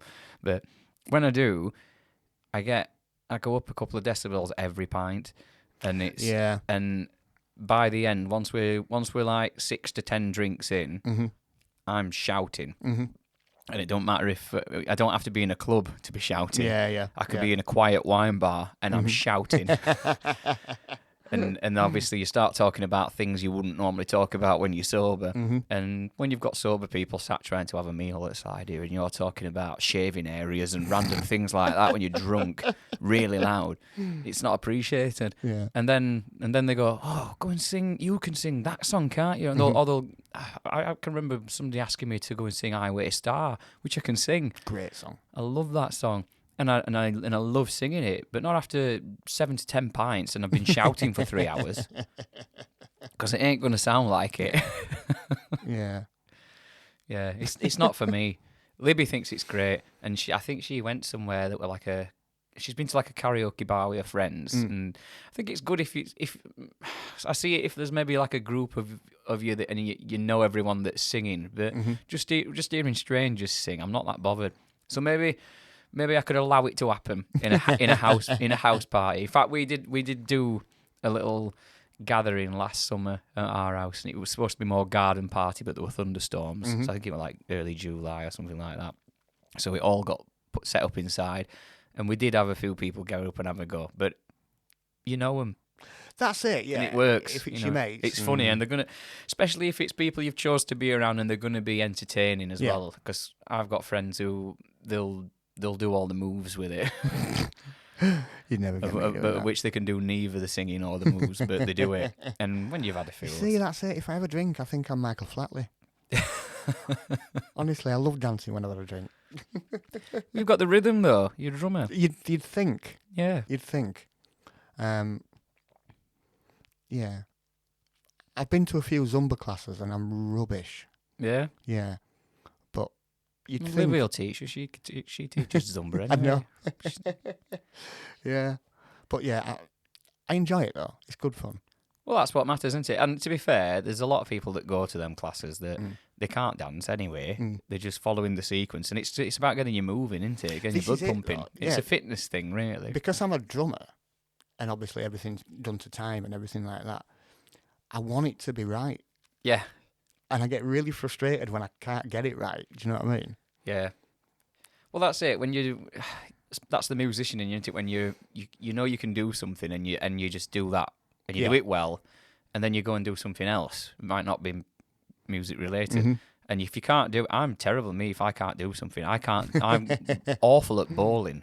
Because even though I play guitar and drums right-handed, I'm left-handed at writing. Are you a lefty? Well, only with left. But I'm right-footed at football. Oh, yeah. But I'm scissors right-hand. Because people will go, oh, you're left-handed. Oh, you're not going to left-handed scissors and stuff like that if you've worked somewhere and things like that. And I said, it's not a problem. It's literally just for writing. But then I discovered that I arm wrestle right-handed. Right. And I would throw left-handed. So my right arm is my stronger arm, but my left arm's my more accurate arm, which means I'm terrible at bowling. Because I'm a full-on lefty. Oh, but you drum right-handed, though. Everything I do musical, I do right-handed. Right. But I can't do anything else right-handed. What you like at bowling? Not bad. terrible. I've not been for a while. I would do that with my left hand. I've been twice as an adult, and I've kicked off both times. I can do a really weak ball with my left arm that probably doesn't even knock anything over, or I'll give it some welly with my right arm, and it'll probably end up in wrong lane. It's just not. There's just some things you're just not built to do, and that's mine. So when you're playing guitar, then you play right-handed, don't you? Yeah. And that's always been natural to me. Yeah, I can remember being a kid long before I got a guitar. I got a keyboard when I was maybe somewhere between 5 and 7, something like that. And I always used to kind of air guitar to Status Quo songs when I was a kid on one of those top-loader VHS tape players. There's going to be people listening to this got no idea what I'm talking about.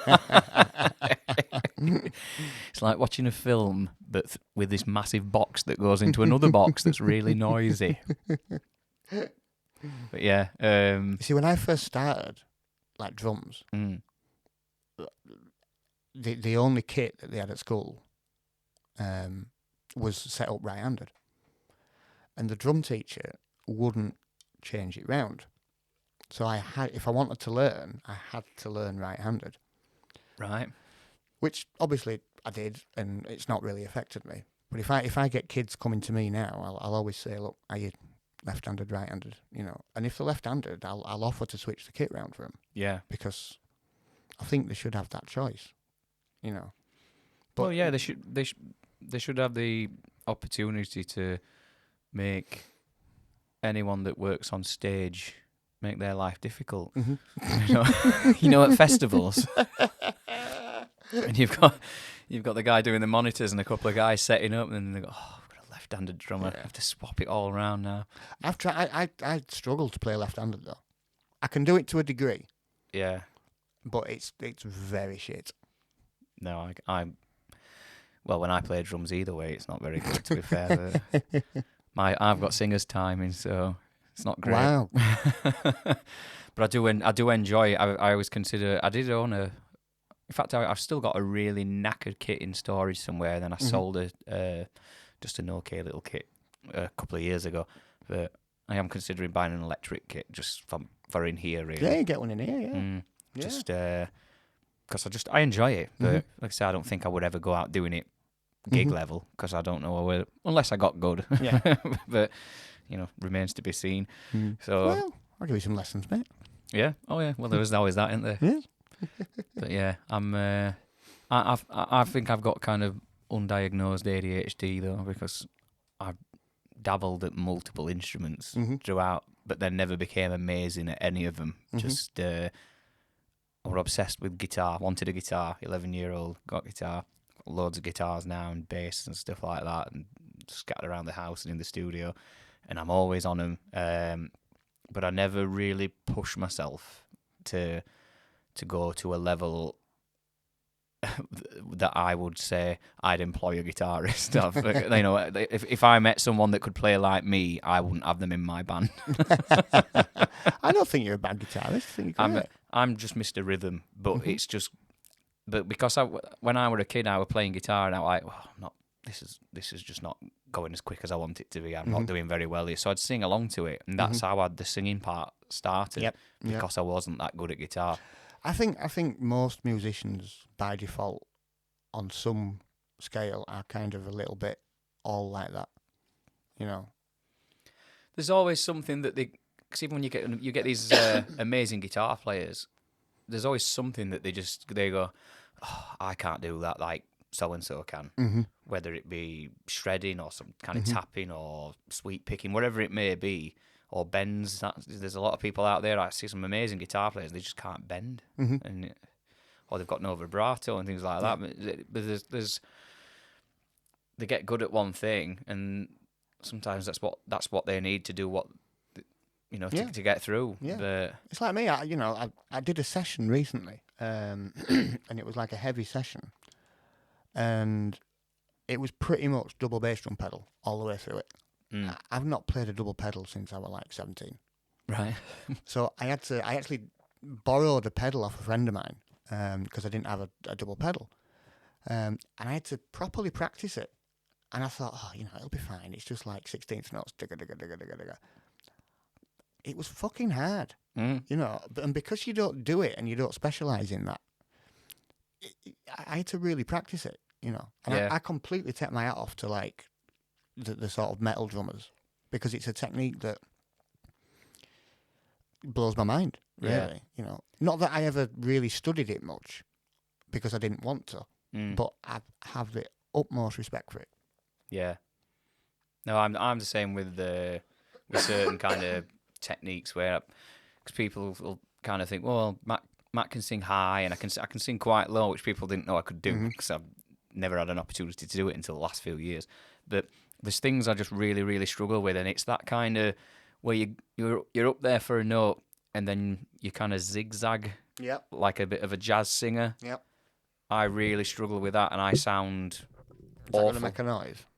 Well, if you can move, I'm just getting comfy. Reposition yourself. You can lay down if you want. You can do it like a counselling session.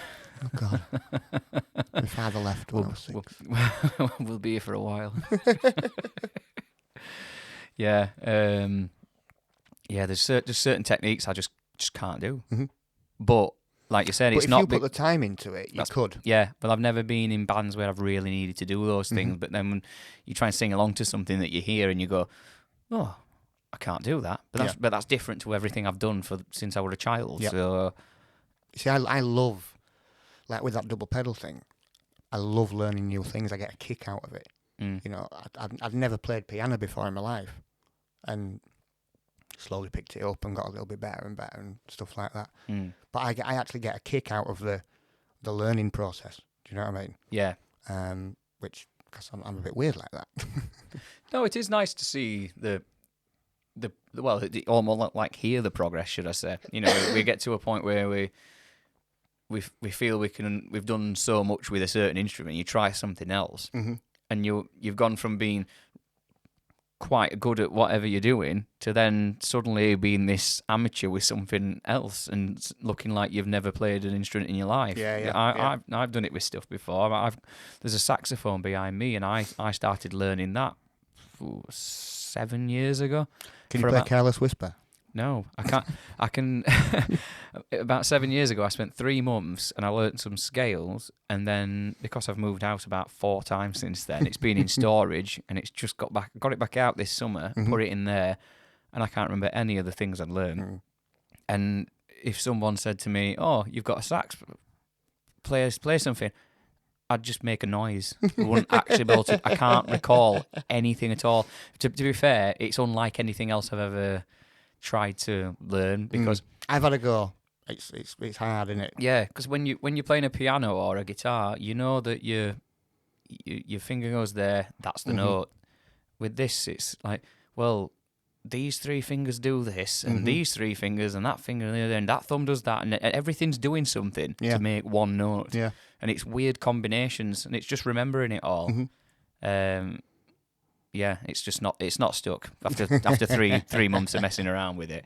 But yeah, it's on my list of things, because I'd like to. I love saxophone. I love listening to it. I don't think I'll ever be good enough to do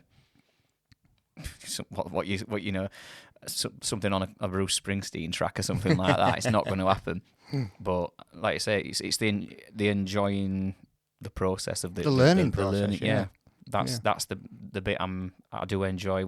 I've been trying to learn new things on guitar, and I reached a certain level on guitar where I said I'm still crap, but I want to get better. So I've started practicing things that I've never really tried to play before, and I'm seeing improvements in it. Yeah. You know, you see, that's what I love about music and instruments as a whole. You never ever stop learning. You know, I've been playing more than half my life, you know, and I could see a guy in a club or on a gig do something. I was like, God, how's he done that, or she done that, you know? And I will go out of my way to find out how it's done. Yeah. But then I would put it to my use, and how can I use it to apply to the sort of stuff that I do. But I love that process. Yeah. You know. And I'm a big believer in, you know, you could be a drummer who just plays once a month in a pub. or you could be a touring musician. But that drummer who plays once a month in a pub could show me something that I've never seen before. Yeah. And that's what I love about music, you know. Yeah, you do find some hidden gems because people kind of write off that someone who's playing in a pub corner isn't going to be very good because there are a lot of people that do, especially when you see like club circuit and things like that. There's a lot of singers and things like that. There's a lot of people that I think, well, you aren't a drummer or a singer or a guitarist. You just own the equipment. You know, it's I do a band actually with a guy, a little trio, and he's a drummer by trade, but he plays bass. Right. And he calls himself a bass owner, not a bass player. Right. Because he just learnt to play it just for fun. But he's actually a drummer. And he's a cracking bass player as well. You know? Yeah.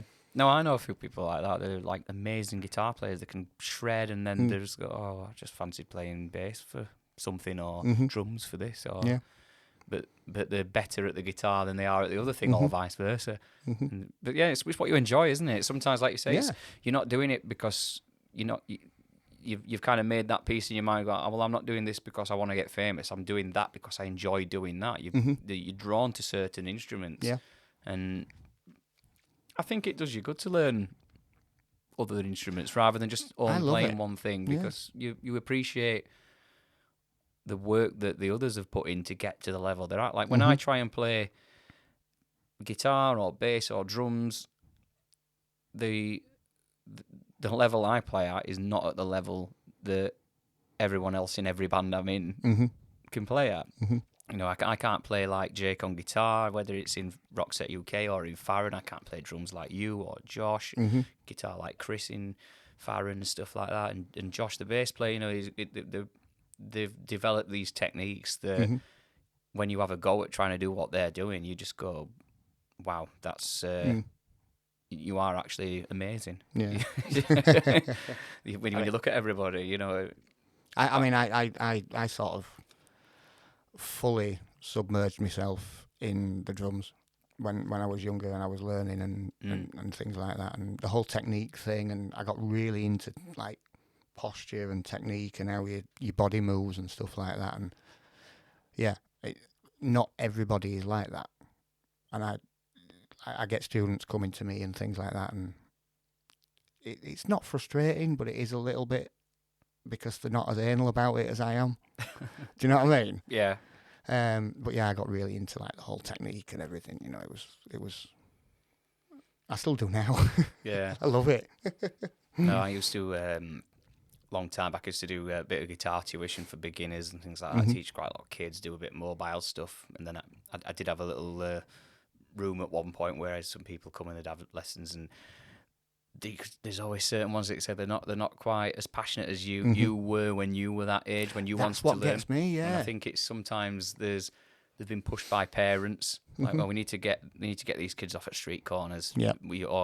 Or you should learn guitar, little John, because I never had the chance when I were a child. You know, that's so you're going to do it. And it's parents living through them. So they turn up and some of them, there'll be some of your students who are massively passionate. They'll probably go on to do some great things. Then there'll be others that the moment they stop doing the lessons with you, they'll probably never touch another drum kit again. Yeah, exactly, yeah. Because they're just turning up. But certain kids at certain ages, they're trying everything out. We've got judo on Monday, swimming lessons on Tuesday, drum lessons on Wednesday, but he's going to this on that day, and she's doing that on Friday. So that they just do everything. That's why parents have run ragged. They're just taking kids to multiple hobbies and are hoping that they're going to settle on one. I was really into drums and go-karting. Yeah. I either wanted to be a drummer or you ever a thought Formula of combining the two? Kind of hard. I wanted to be a drummer or a Formula 1 driver. Yeah. That was like all I wanted to do. I always find this when I speak to people who play various instruments, the other thing they wanted to do is always something completely different. They never just go like, well, actually, I wanted to be a band manager or something like that. It's always something miles apart. It's usually footballer or airline pilot or something like that. You'd never get me kicking a football, mate. No? No. Don't even understand it. I really don't. Go on, you Blues. Hey. No. Or reds. Other colours are available. He don't know what he's talking about. Yeah, it's okay. sorry. Yeah. Sorry. Andy's not here to offend. I like it when they get a try. I see some actually. I think they must think they're playing rugby at times. Some of them. I've just this year started to enjoy a bit of football again. Have you? After being obsessed with it from being a child, living and breathing it, could tell you everyone that played for everyone in 3 divisions throughout the 90s, including reserves, people from other countries and things like that. It was only about 4 years ago I just started kind of coming across the names of people that even played for England, because I'd fell out of love with it, because so many people were just rolling around on the floor and you know, when you see these action replays and you think, oh, it's not even touched you, but it's because I've got into things like MMA and I like watching kickboxing and boxing and stuff like that, and then you watch people in, like you say, F1 or MotoGP, and they're ploughing into walls and then walking away, and then you've got a footballer who's been clipped on ear and rolling around on the floor screaming. Exactly. And I just can't. It winds me up. Yeah. But this year I've just started kind of in an attempt to get fit again. I've just tried to start playing 5 and 7 aside and things like that again. And then I found myself just keeping an eye on what's going on every now and then. Not fully invested in it. I'm saying I don't like football. I'll watch things like the World Cup. Yeah. More so because the pub's open at 7 a.m. It's great, isn't it? Yeah. But no, I will watch like the World Cup. And no one frowns at you. Exactly. It's like we're getting ready. Yeah. It's like being in an airport at 4 a.m, you know. Got to have a pint at Wetherspoons, haven't you? we did the lounge last year. I've never stayed in the lounge part before, ever. I've always on the airport. Yeah, I've always done that thing where you go to the pub and queue for 30 minutes to buy 2 drinks for 18 quid. Yeah. And then sit down and then think, well, now we've got to go, and that's it. This now is, I never knew that you could just book in, sit around, get unlimited food and drink for 3 hours before you go on, and then just be completely mortal on the plane and just sleep through it. Yeah, it's great. Why have I not done that for years? I'm doing that every time I go abroad now. Yeah, God. The only problem with that is it's because when you go on holiday, you know, usually everyone puts a bit of weight on when they go on holidays. You feel like you've put loads of weight on before you've even got there, because you've like thought, oh, best not eat too much rubbish for 2-3 months before I go, and then I just eat everything to the point where I feel sick. I think it's just like everything in moderation. You know, if you eat, everybody's entitled to a burger every now and again, or a pizza. You know, just work a bit harder the next day. Yeah. What's your typical kind of food diet when you're at home versus when you're travelling with bands? Oh God! Well, in recent years, I have tried to eat a lot healthier. I like a lot of pasta, a lot of chicken, you know, good stuff like that. One of the main reasons is I did a tour. I think I'd done 2 back-to-back tours, just sort of before lockdown it was. And it was like a theatre tour, playing for an artist, and it was like a 15-minute set, because there were loads of different artists on. No gear to lift, you know, nothing. So you wouldn't get no fitness at all. And I came off the back of those tours, and I've never been big, do you know what I mean? But I came off the back of the tours and I had some promo shots done, and I've never used them, because I could tell, like, my face was fat. I had a shirt on that was sort of gaping like that, and my skin was like really greasy, do you know what I mean? And that is when I thought, right. She'd gone up 3 steps. Yeah. It's like, I thought, right, you're getting older, better start looking after yourself a bit more, you know. So yeah, I do try eat relatively healthy. It's not, when you're driving home on the motorway at 4 a.m, it's not always. It's drive-throughs and it's got to be £6 triangle sandwiches. Yeah, but I do try, and I like to keep fit and things, you know. Yeah. And a lot of running. Because obviously the drums is a very physical thing. It's weird, isn't it? Because it is a physical thing, but I think sometimes it's not as physical as some people think it is, the non-musicians, because there's a lot of technique in the way that you obviously move your wrists, because they think that you're tensed up. Yeah. And it's the exact opposite. They think you're trying to knock a door through. That's not the case, is it? But there is constant movement, but it's not to that extent that people think. Yeah, I mean, you get into it on stage, you throw your arms about and stuff, which is the physical side of it. Yeah. But, you can see all these drummers, like, perfect example would be somebody like Taylor Hawkins, he's going absolutely crazy on stage, but I guarantee inside he's as calm as can be, and he's thinking about his his technique and everything, and that's what makes a good drummer. Yeah. Or good musician. You know? It works the same for singers, because people think that when you're doing, you're singing something aggressive, unless you're doing it wrong, you're not actually tensed up and really forcing these notes out. It looks like you are, but you need, your shoulders need to be relaxed. You need to be projecting that air from your diaphragm, and you need to be really thinking about what you're doing. You can husk it up and distort it, but you need to really think about how you're controlling that so that it's not hurting.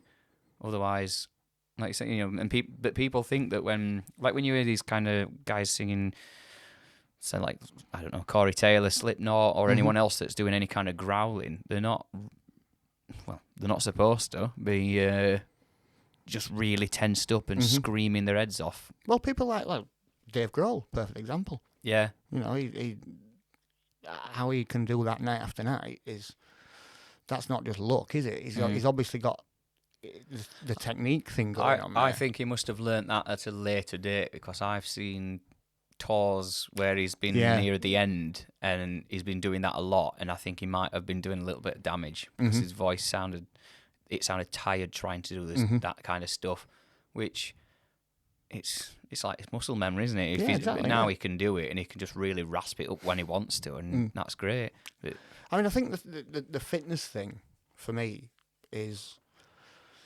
again, we keep going back to it, but none of us are getting any younger, and I want to be playing for the next 30, 40 years. Yeah. I'm not saying I want to be playing at the level that I'm playing at now, but I want to be playing, and if I want to do that, I need to my body needs to be physically able to do that, Yeah.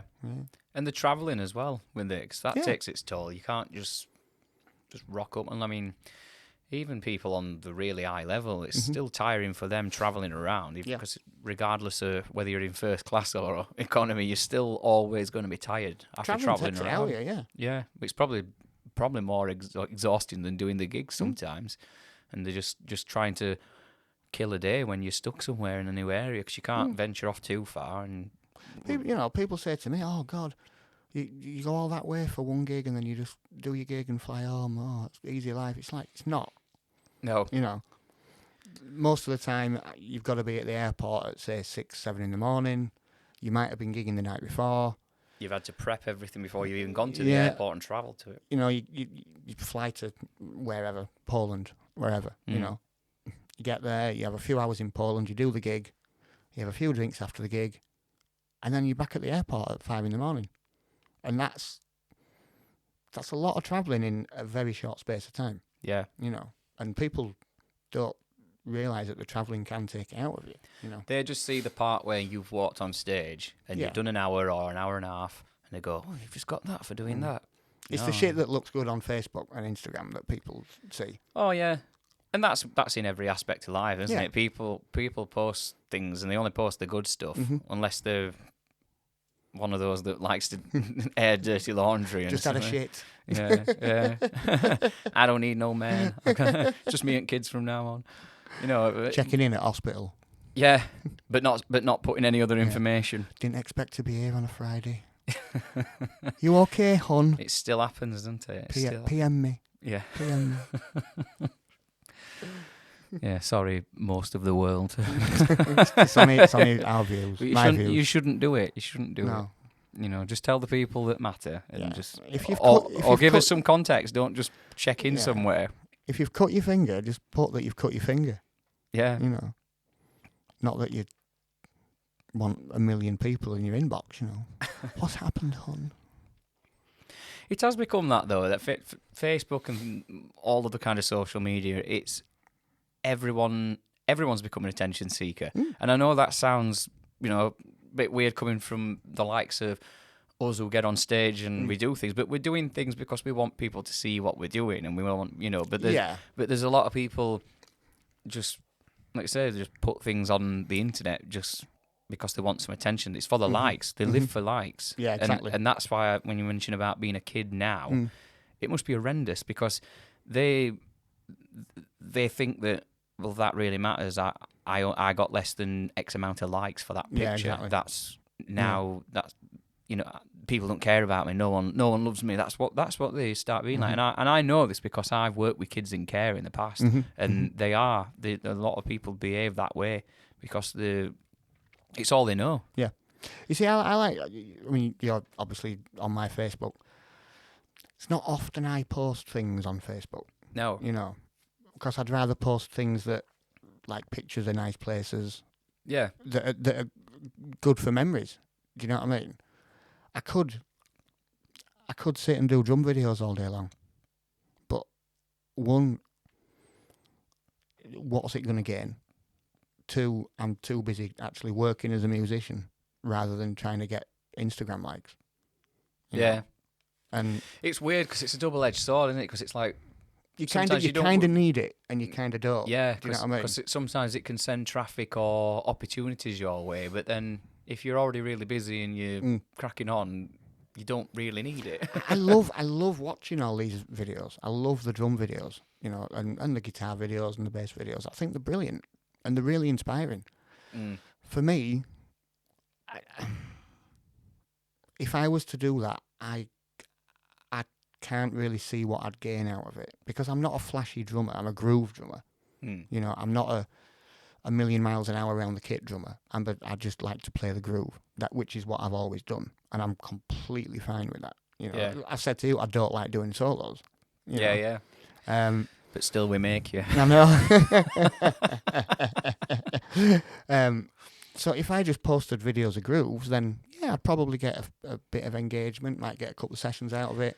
You'd get likes from accomplished drummers. You get other drummers that appreciate it. You wouldn't get general public who don't play drums because they just go, well, he's just playing something. They want something a bit weird and wonderful. They want you to be dressed as a chicken and spinning sticks around and stuff like that. I mean, there's a guy, he's really popular at the moment. I can't remember his name. You will have seen him. He does like a million mile an hour like double bass drum covers of songs with one foot and one hand while he's smoking a fag. Oh yeah, I don't know what he's. I do recall seeing clips. You of will that. have seen him, and he's brilliant, and his technique is out of this world. His technique is fucking mind blowing. I'd never book him on a gig though, because you don't need that. Yeah. You just want somebody that you say plays the groove, solid, reliable. They're going to turn up. They're not going to get smashed until they're finished.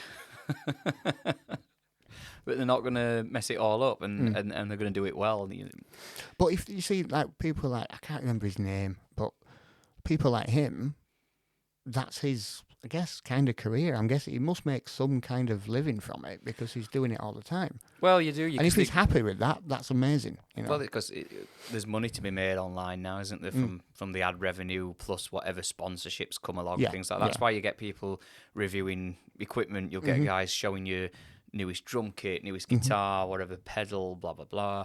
And sometimes they get to keep the thing for free. Sometimes they send it back or they might get paid to do it. But if they don't get paid to do it, they're also getting the sponsored, the ad revenue from say YouTube or Facebook, whatever it may be, whatever platform. So there is money to be made. And also, obviously, if it's something they recommend, they then put affiliate links in the... No one puts a link in a description to help you. Yeah, exactly. Go, oh, guys, check out the so and so, blah blah blah. It's I've put a link in the description, and it's because they want you to buy it because they're going to get a cut of that. Yeah, and that if fair play, fair play. It's they've found multiple income streams, and that's what you need really to survive. Especially as a musician, you need to have your eggs scattered amongst every basket. You've got to do. Absolutely, because you can't, especially at our level, you can't rely on a band to tour that year or whatever it's going to be, or, you know, that or over a certain space of time, because someone might get ill, something could happen, whatever it may be. It's a little bit different if you're AC/DC or you're Lady Gaga, because if you don't tour that year, you just go, well, I just don't buy as many cars and go on holidays this year. But, you know, they're not worrying about the council tax, are they? Exactly. Yeah. Well, this is the thing, like being a working musician, you know. So just going back, like when I was learning, obviously I had a few lessons at school, and then went to a drum teacher locally, and I was doing all right. You know, I'd had a few successful sort of original projects and things, and I wanted to get better at the instrument. You know, I working as a musician as well. And then one of the drummers that I'd really admire, still do, I wanted to know where he got taught. And it turned out it was a guy called Bob Armstrong, who, if there is any drummers listening, you will probably know what Bob Armstrong is. He taught some of the best in the world. And I waited 2 years to get lessons with him, because his waiting list was that fucking long. And I ended up going to him for about 7 years and learn. I thought I could play the drums, and I was nowhere near, you know, until I started going to Bob. Technique, posture, everything, you know, and it was like going back to school. But he changed my life, like completely changed my life. And he's dead now, bless him. He's been dead a few years. But he taught me about being a working musician as well, and how to sort of, like you said, spread yourself and not be an idiot and generate the work, get the work. Yeah. And it was amazing. Was Bob? It's I think people don't always realise whether they think that, well, I'll just get good at that instrument or whatever it is that I do, and they think that I mean, it does happen, because obviously you see it, but they think that, well, I'll just go out and start playing and the opportunities roll in. Yeah. But people don't realise that there's a lot of networking involved in that. There's a certain way to be when you're travelling around and you're playing with other bands. If you're supporting somebody, you don't want to be.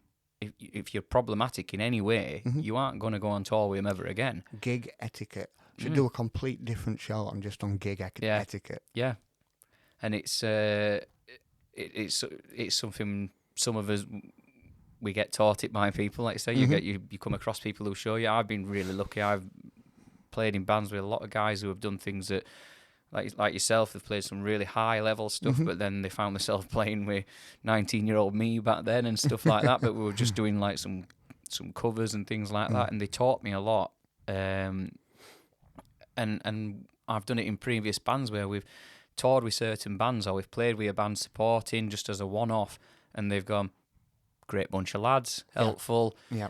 Got set up quickly, even helped us load out, blah blah blah. You know, not being a problem, didn't offend anyone, and just put on a good show, and you wouldn't know they were there, out it way. And we ended up getting on tours from that, and going out on the road for a week or 2, 3 weeks, whatever. Well, this is the thing. Just off the back of doing it right. Yeah, I mean, sort of doing like the more kind of what I do, like playing with different artists and stuff. The fact that you can play your instrument is kind of by the by. It's more about if you're going to be a prick on a tour bus for a month. Yep. You know. Well, that's it, because you spend a long time with these people, and people find this amongst bands that they're in. Yeah. I mean, in FAHRAN, you know, it doesn't always smell of roses. We sometimes we bicker like siblings. Yeah. But we never, you know, it never like comes to blows or anything like that, you know. Yeah. But we're all really passionate about what we want, and you push for that type of thing. But then you do come across the odd person every now and then that they're not pulling the weight. You're trying to sound check and they're outside next to the fire door having a fag on phone to the girlfriend, and you're like, come in and stuff like that, or whatever it may be, and you're just thinking, or they're late to stuff all the time. Mm-hmm. You know, I was notorious as a teenager for being late for things all the time, to the point where people used to tell me to be somewhere an hour before I was supposed to be there, because they knew I was going to be 30 minutes late every time. Yeah. And as I've got older, I'd rather be sat twiddling my thumbs, knowing that I'm there, I'm set up, and it's sorted. Yeah. Because it stresses me out, Mm-hmm. and it happens every now and then. You know, I'll rock up somewhere and I'm like, oh my god, I'm, and I know in my mind I've got time to get set up and everything, but then I'm thinking, well, what if that don't work, or that don't work, or I need to do this, blah blah blah, and there's whatever problem or obstacles there, I want to have the time to be ready for it. Yeah, totally. And when you're doing that yourself, and you've got people around you who aren't doing that, it's really frustrating. Yeah, I know exactly what you mean. Because I've been that guy in the past, but then at the same time, you let it slide for one or two times, and you educate people on it, and then obviously if it doesn't start sinking in, then you start cracking the whip. You have some choice words, you know. But like I say, you know, but it's for the good of what you're all aiming for, isn't it? You know, you're wanting to push forward. You want to put on a good show. You want it to be the best that it can be. There's no point travelling 300 miles somewhere for someone to have their equipment cutting out or whatever. But I mean, it can happen. You know, anything can happen. Drums can fall over, gear can blow up, whatever it may be. But if you know you've done everything within your power to sort that, you've just got to crack on and do it. Yeah. Yeah, totally. I've done it before with stuff where equipment's let me down on a tour, and I've had to go to shops while I'm on tour and buy things that I weren't planning on buying. I remember once, I was already young. I was doing a gig in Birmingham, and it was like a function band type thing, and we all went in the van and everything like that. And days before internet and everything, and I forgot my cymbals on the gig, and the bass player, being a sarcastic twat, he cut the bottom out of the bin in the van and put a hole in it and put it on my hi-hat stand and mic'd it up because it was metal. But you remember the Free Ads newspaper? Yeah. Yellow paper. So we went to a shop and got the Free Ads, like scouring the Free Ads just to see if anybody had any cymbals for sale, and managed to get this really shit set, but got through the gig, you know. Well, that's the thing, isn't it? So it might not be great, but it's better than no cymbals. Yeah, but you only do it once. Oh, yeah. Yeah, it sinks in quite quick. Yeah. But no, but also at the same time, they wouldn't tolerate it again, would they? No. Because they'd start questioning, well, do we need someone else to do this job because that person's not reliable? Yeah, absolutely. It's just like any other job. People think that it's all fun and games being in a band, but it is very much run like a company is run if you're doing it properly. Yeah, everybody's expendable, you know. Yeah. Especially as musicians go. I think so anyway. Yeah. It's making me worry about myself. I can tell you're after a little break, 'cause you need a drink and stuff. No, I need a wee. Yeah, that's Proper fine. need a wee. Let's. Is this going to go out? That's all good. Yeah, it is. It's just a number one. Let's have a little break. We'll not be too long. Beyond the Nether. How Not to Live with a Mental Illness. The debut non-fiction novel from Matt Black. Available on Amazon. Okay, so we're back with empty bladders, and we're going to refill them again now with some more coffee. That's where you do your ad break. I know it's terrible right now as well, because I don't have like sponsors and things like that. Yeah. I advertise my own stuff on it.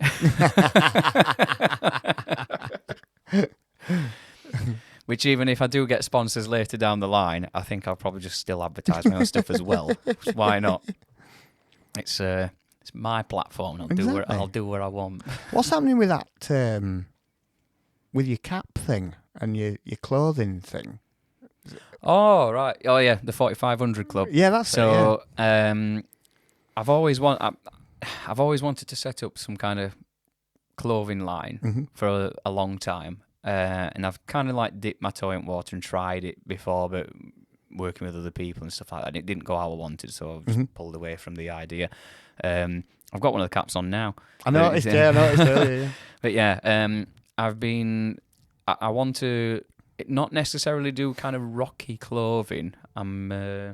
Is Is that my phone? Oh, it's all right. It's telling me that I'm supposed to be feeding my dog, but we've just done it. Otis has been fed, and I've also voice noted my wife because last time, episode 1, I fed Otis during the break, and then my wife came back and she fed him again. But he's he's just becoming a little ball with a face on. He's so cute though, your dog. You've done all right actually. He's not really gone mad at you because he barks at everyone that comes in. Dogs love me. Yeah. I don't know why. I don't mean that in a weird kind of way, but I've never met a dog that doesn't like me, ever. Apart from the ex-wife. You can cut that bit out.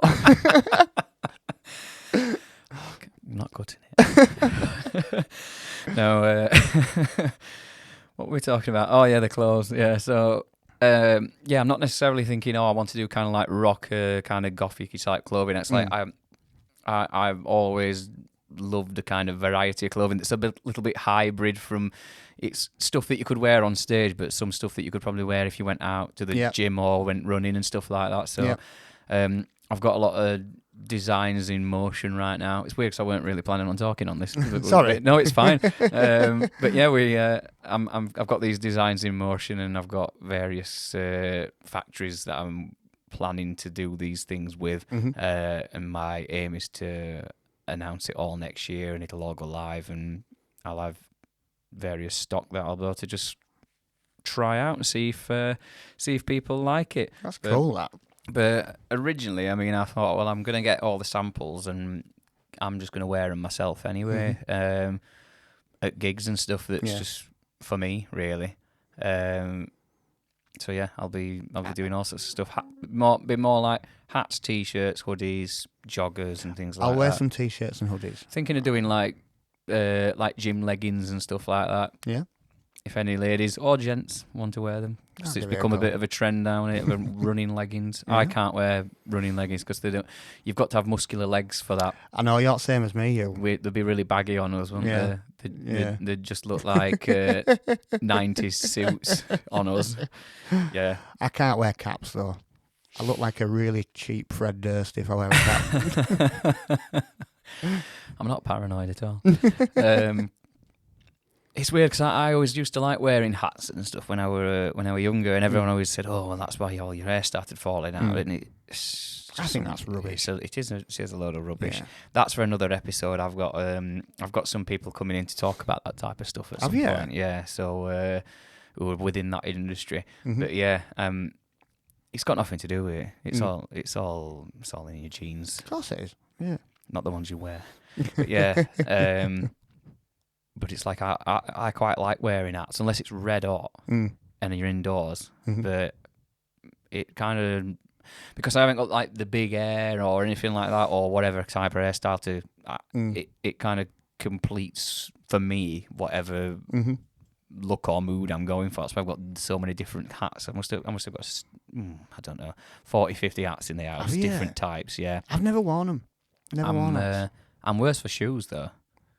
And my feet. You've got a good shoe collection. Yeah, you have. I've yeah, the guys in FAHRAN when we do photo shoots, it's like I turn up and it's like Del Boy's turning up with his van full of stuff, and I've just like got everything laid out, crazy amounts of clothing. I've got far too many clothes, and they're all. Some people like you tend to get people who are like you've got go to a festival and you see people who are like rockers or whatever they may be, or they've gone to a dance festival. They tend to wear the same stuff all the time, so that's just them, isn't it? 1 minute you can find me in kind of like tracksuits, next minute you can find me in some kind of really dark gothic looking type of stuff, some metal looking stuff. Then I look like I don't know, I'm not even going to use the words I'm thinking in my mind, but yeah, I've got, it's just whatever I feel like. I'm same. I mean, I'm a prolific check shirt wearer. That's why you get along with Jake. Yeah. He's obsessed with the red one. Yeah. I had to stop wearing my red one because Jake wears his every single time. I've got one very similar to his. Yeah. I'm glad I did, because I didn't, because I was thinking to myself, well,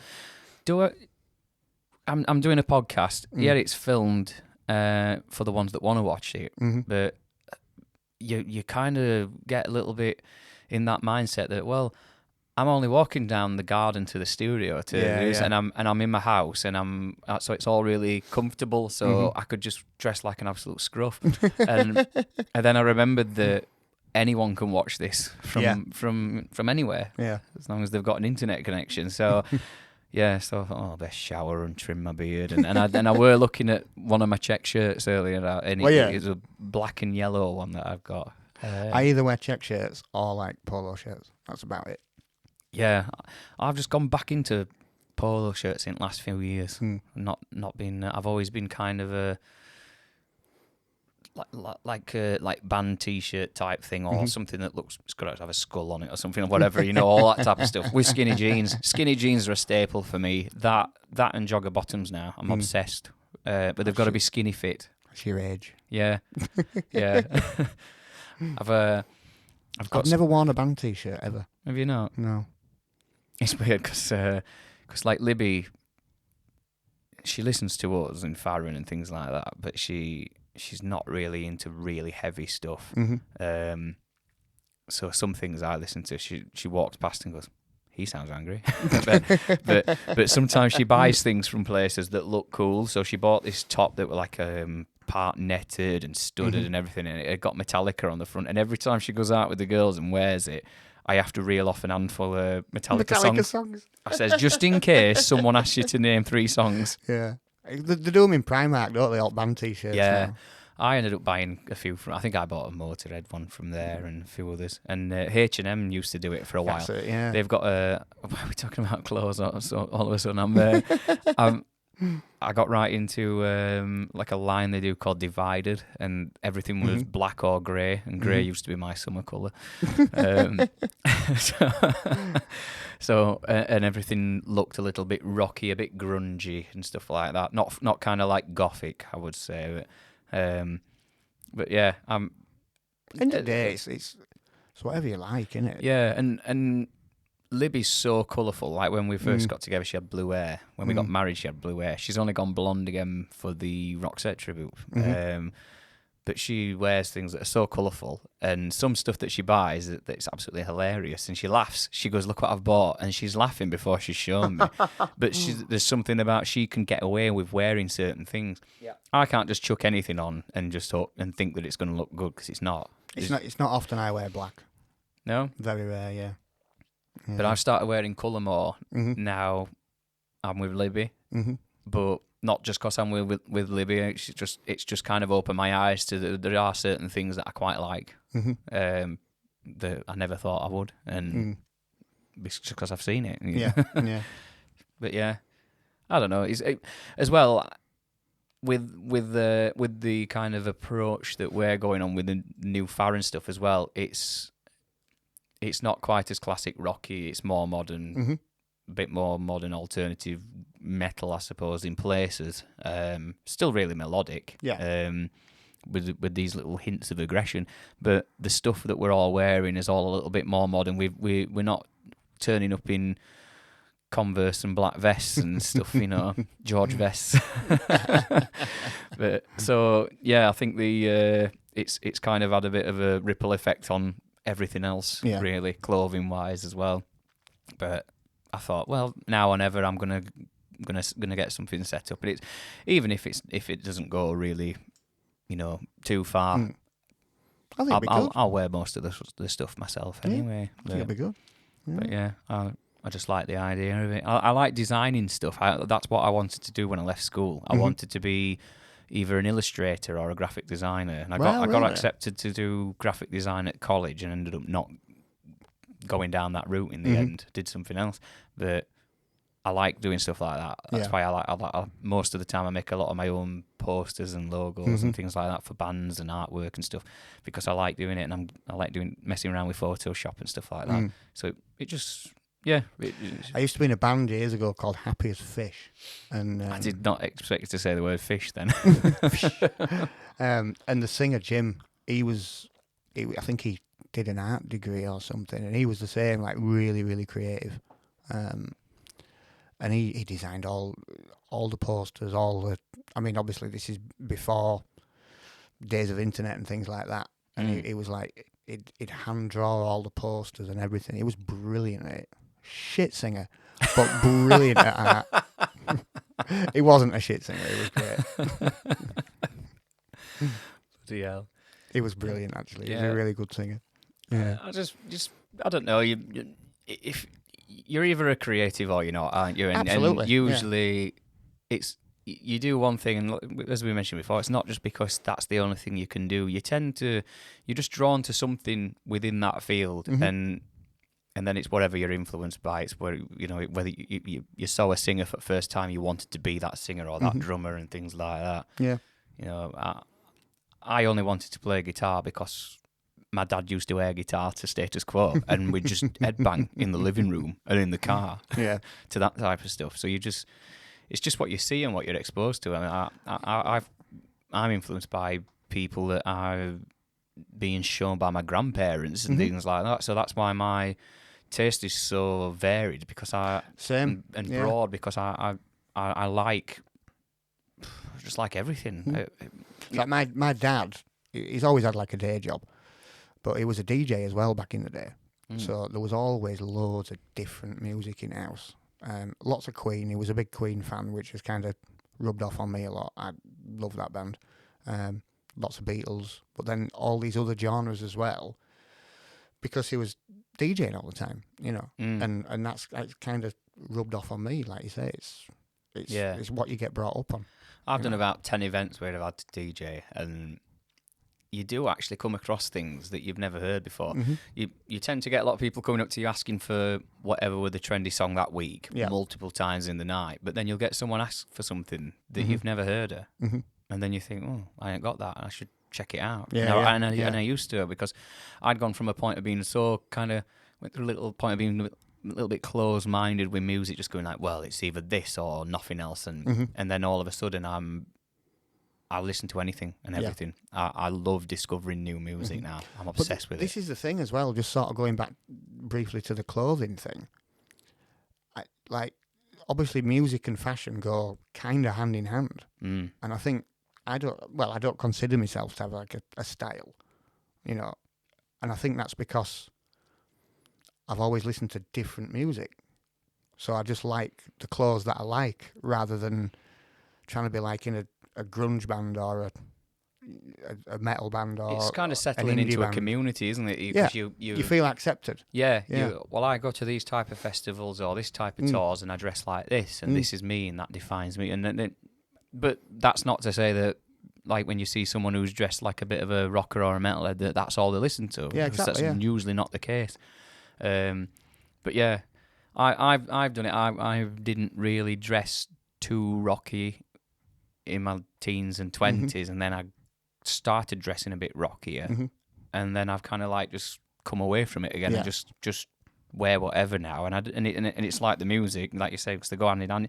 I just dress for how I feel in my mood. If I'm tired and stuff like that, I tend to wear comfy things. I don't really give a crap what people think when I'm walking around. It's like, as long as you've not got curry stains down your top, it's fine, isn't it? You know, clothes have not got unintentional holes in them, and they're clean, then wear what you want. I'm a big believer in that. And to be fair, like, I don't know, some people laugh at people the way that they dress when they go down the street, and especially if they've done something because they are like really stylish and they've got something a little bit quirky on and things like that. I just think fair play, because I wouldn't have the confidence to wear certain things that some people wear when they're walking around. And it's not hurting anybody, is it? Exactly, yeah. Just let them do what they want. Yeah. There's far worse things going on right now that people don't complain about and just let it happen. So, but they feel like they want to kick off with that type of stuff. But yeah, no, I mean, I don't know. I don't tend to dress like any other people that I am influenced by musically. I mean, one of my favourite singers from years ago were like David Lee Roth, so I'm not going to go around in cat suits, you know, going to post offices and stuff like that. So, yeah. Somebody's trying to video call me from a group chat. There's like 4 of them on it, 3 of them. Yeah. Well, my IT teacher were right after all. It's going to happen. But yeah, I think, it's just, I don't even think now as well that I see a lot of metal bands. They don't actually dress how you would people envision a metal singer or musician to look. They don't. They some of them dress like rappers now. Yeah, it's absolutely. because there's so many crossovers over the last 50 years of styles of music. I know I made a joke about Fred Durst, but that were like, to me, that was a huge crossover in music. Oh, massively, yeah. That whole sort of, well, they called it new metal, didn't they? Yeah. Yeah. And then you've got the likes of kind of Linkin Park carrying that on, you know, having a rapper and a singer that also did various kind of screams and growls throughout. And then they collaborated with rappers as well on top. Was it Jay-Z that did? Yeah. And why not? You don't have to just like one type of music and then just turn your nose up at something else because it's not the same. Yeah. Some people do, but I just think you're missing out. There's so much music. And I like when they put different styles of music together because it's hard to come up with something original these days because there's so much that's been done. People talk about like those same kind of 4 chord progressions, and it's all the same hits are done with the same 4 chords and stuff like that. But there's only so much you can do with it. One of my favourite songs at the moment, there's a band called Bastille. Yeah. And one of their songs has just been, well, they've re-recorded it with Hans Zimmer. Right. And it's for like the BBC Nature programme thing. But it's fucking amazing. Because it's like, it's their song and they're still playing it. And there's like this huge orchestra behind them. And it's just like, just mind-blowing. It's like the song is just got bigger and elevated to this new level. I think that's brilliant, that. Yeah. And they're like an indie pop band. I find on Instagram sometimes, you know, just when you just scroll, things just appear. Someone did obviously paid for a sponsored post. It's like you'll know where I'm coming from. This, you being a musician and sometimes having to share the same event as these people. But when when there's a DJ there, you tend to kind of go, oh god. Yeah. And no offense to DJs, because there are some really good ones, there's some very nice ones to work with and things like that, but you get the odd one every now and then who thinks he's a musician, but he's not. And so I tend to avoid watching them. But there were a DJ that come on. I ended up following the page. I can't remember what this woman were called, but she were mixing Daft Punk's song that's called, I think it's called Daft Funk from the 90s, which I loved. It's got, I don't think there's any music in it at all. I vaguely remember some kind of like man dressed as a dog in the video, but I don't know if that's just me, just, I don't know. Maybe I drank too much. Maybe not in the 90s, but yeah. And she was mixing that with like Red Hot Chili Peppers' Can't Stop, but the vocals of that over that. Oh, I've seen it. And I were like, I wish those songs existed at the same time, or those people were in the same room and they put that together, because that would have been a hit. Yeah, because sounds brilliant. I have seen it. And there's certain mashups that work, and again, different styles, completely different styles of music. But I don't know, Chili Peppers can mix that with anything because they're not our style, are they? When they're just the Chili's, aren't they? Yeah, because you've got Flea, who his favourite music's funk and punk, which could not be any more different, and then it works perfectly together. And then Chad Smith, who's like, just loves Bonham, you know, just loves John Bonham, you know. And then Andy Kiedis. Didn't he used to be like alcoholic when he was a child or something like that? I think they all did, didn't they? I know they've had a lot of problems over the years. Yeah. Makes good music, though. Oh, yeah. Right, then. So I wanted to ask you then. Go on. Biggest influences? In music? Yeah. Not in ones that, like, to get you into shows like Naked Attraction. Well, bands-wise, God, the Beatles. I know it's a cliche thing to say, but the Beatles, Queen, you know. The Beatles, for me, are the perfect pop band. You know, they had everything. They had the songwriting, they had the pretty boys, you know, they all look great. They had the attitude, you know, the swagger from sort of John Lennon, and they wrote great music. And yeah, as far as like a good song, a good pop song goes, the Beatles, hands down for me. Amazing. bands like Queen, just everything over the top, proper hammed it up. Why not? Amazing, you know. I don't like many modern bands. I think there's some amazing musicians out there. Yeah. But that's sort of, as far as bands go, that drummers.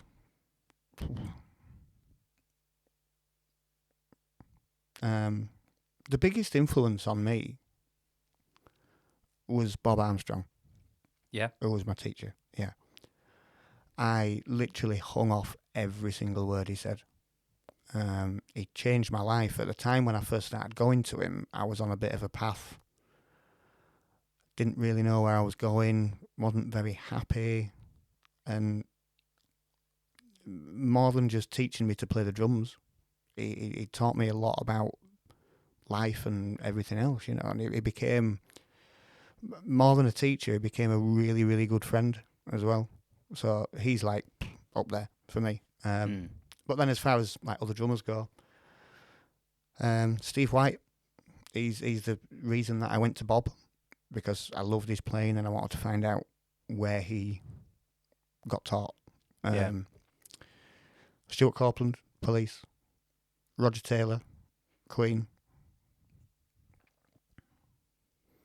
Ringo Starr to a certain degree, you know, just doing what he did.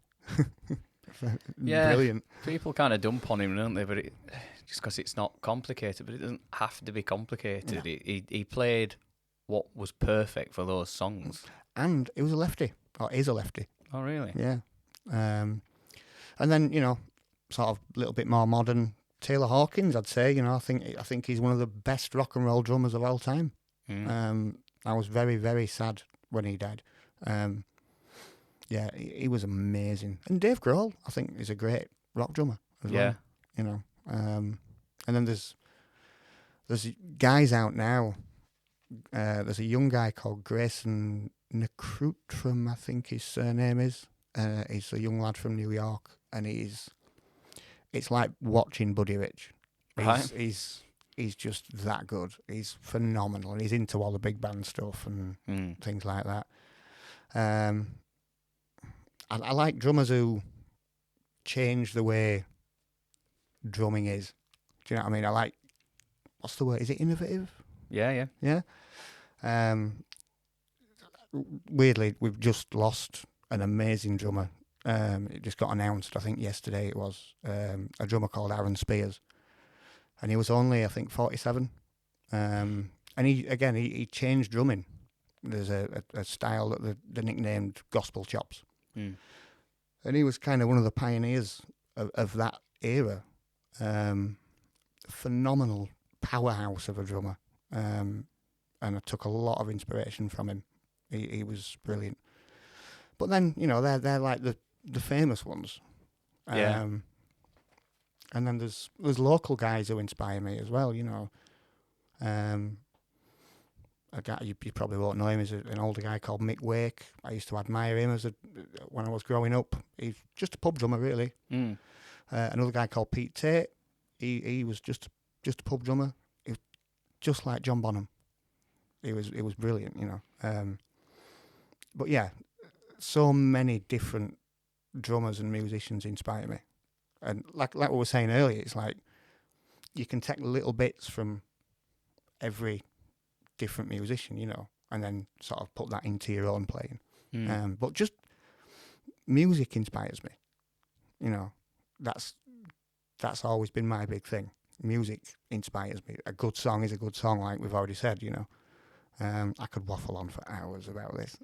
I think it's really nice though that you've you mention people, like you say, you just refer to, you're saying just a pub drummer, but it's there's no ego there. It's that well, no matter what level I play at, I'm fascinated and influenced by that guy playing in that pub corner, because it shouldn't really matter what venue they're in. Absolutely. Yeah. A good show's a good show, and a good musician's a good musician, whether they're in the bedroom or they're in a arena, whatever it may be. I didn't mean it in a derogatory way no, to say just a pub drummer. But no, but I know what you mean. You know what I mean? Yeah. And I do think it's really nice at the same time that you you're acknowledging people and not because some people would never do that. They would always just they'd aim high with the people and say, well, it's only these people that have achieved this level of success. But there's a lot of people that's achieved some high levels of success and they're not accomplished musicians or singers. You know, there's a lot of bands that and they'd say it themselves and they'll go, well, I just do what I do, and for some reason thousands of people like it. You know, I mean, it's like with the bigger drummers. You know, I'm very lucky that I can call some of these guys friends as well. Yeah. You know, now, not back then. Back then, I had pictures of them on my bedroom wall. You know, but like I think you mentioned it earlier. You know, I used to hold these drummers in such a high regard. They, to me, were the superstars. You know. Yeah. And they're just normal people. You know. I went for a beer with one of the guys only recently, who I mentioned, you know. And that's nice. That's nice. But just to sit and have just a normal chat with them, rather than sort of picking the brains like, how do you do your double strokes so quick, you know? Yeah. It's like, oh, God, did you see the football last night? Like, no. What's a football? But yeah, I'm inspired by music. That's me through and through, basically. Obviously, drums, my heart is in the drum kit. It always has been, it always will be. You know? Yeah. And that, again, that inspires me. So yeah, that's kind of about it. No, I find it sometimes with picking up a different guitar. You know, sometimes like Libby will never understand, and she's quite open about the fact that she doesn't. And if I buy another guitar, why do you need another guitar? And I think it's something only another musician will understand. It because it sounds and it feels different, plays different, plays different, and sometimes. And I know it shouldn't matter, but sometimes the way that it looks influences the way or directs the way or the style you want to play. Absolutely, 100%. Like, I don't know anyone that doesn't pick up an SG and doesn't start playing AC/DC with it, you know, or they pick up a Les Paul and they want to play something that's Slash or Gary Moore, you know, and it's because you've seen these icons create this with that particular instrument, and they have got distinct sounds. To some people, it might just only be another guitar, and they all sound the same. They're playing the same notes, the same chords, but it's not. It's that combination of that person with that instrument and whatever they've set that, you know, the pedals and the amps and things like that. But I mean, we could go on forever talking about that part where they say that it's all in the fingers as well. It is the individual, and we know this because people have tried to make up. There's a lot of albums being made right now that are not being made by people, and you can tell it's not got that person's feel. Yeah, it's like I have many conversations about this, like being a studio drummer. So, well, you know, I could get you on the session, but then I can just program it. I can just program the kit.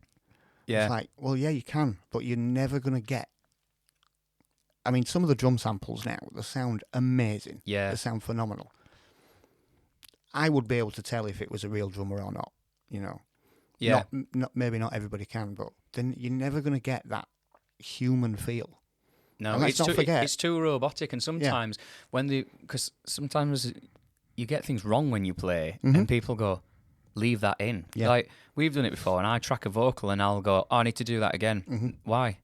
Or my voice broke. Yeah. But that were a really emotional part of the song. It sounded right, you know, and so it's not perfect. Yeah, you're never going to recreate that feel. You know, that we're all humans at the end of the day. You know, music wasn't originally made on a computer. It was made by humans. And it was the only way you could hear it was live originally. There was no way of recording it. Exactly. And you can't just put a song on unless you're a king and you've got a band in your living room while you're having a banquet. You know, it's I don't know. It's I don't know where it's headed. What music? It's weird. It's freaking me out. And then you're getting people they're not even writing songs anymore. They're using AI and just asking it to write a song about a certain subject. Yeah. And it's not authentic. It's not heartfelt. Some of it's not even personal to them. And I know not everyone writes things that are personal to them, but that's just what I do. Yeah. I don't write about partying all night and you know the cliche stuff. I just write whatever is personal to me, whether it be a happy thing, a sad thing, or it can be quite dark at times, things like that. And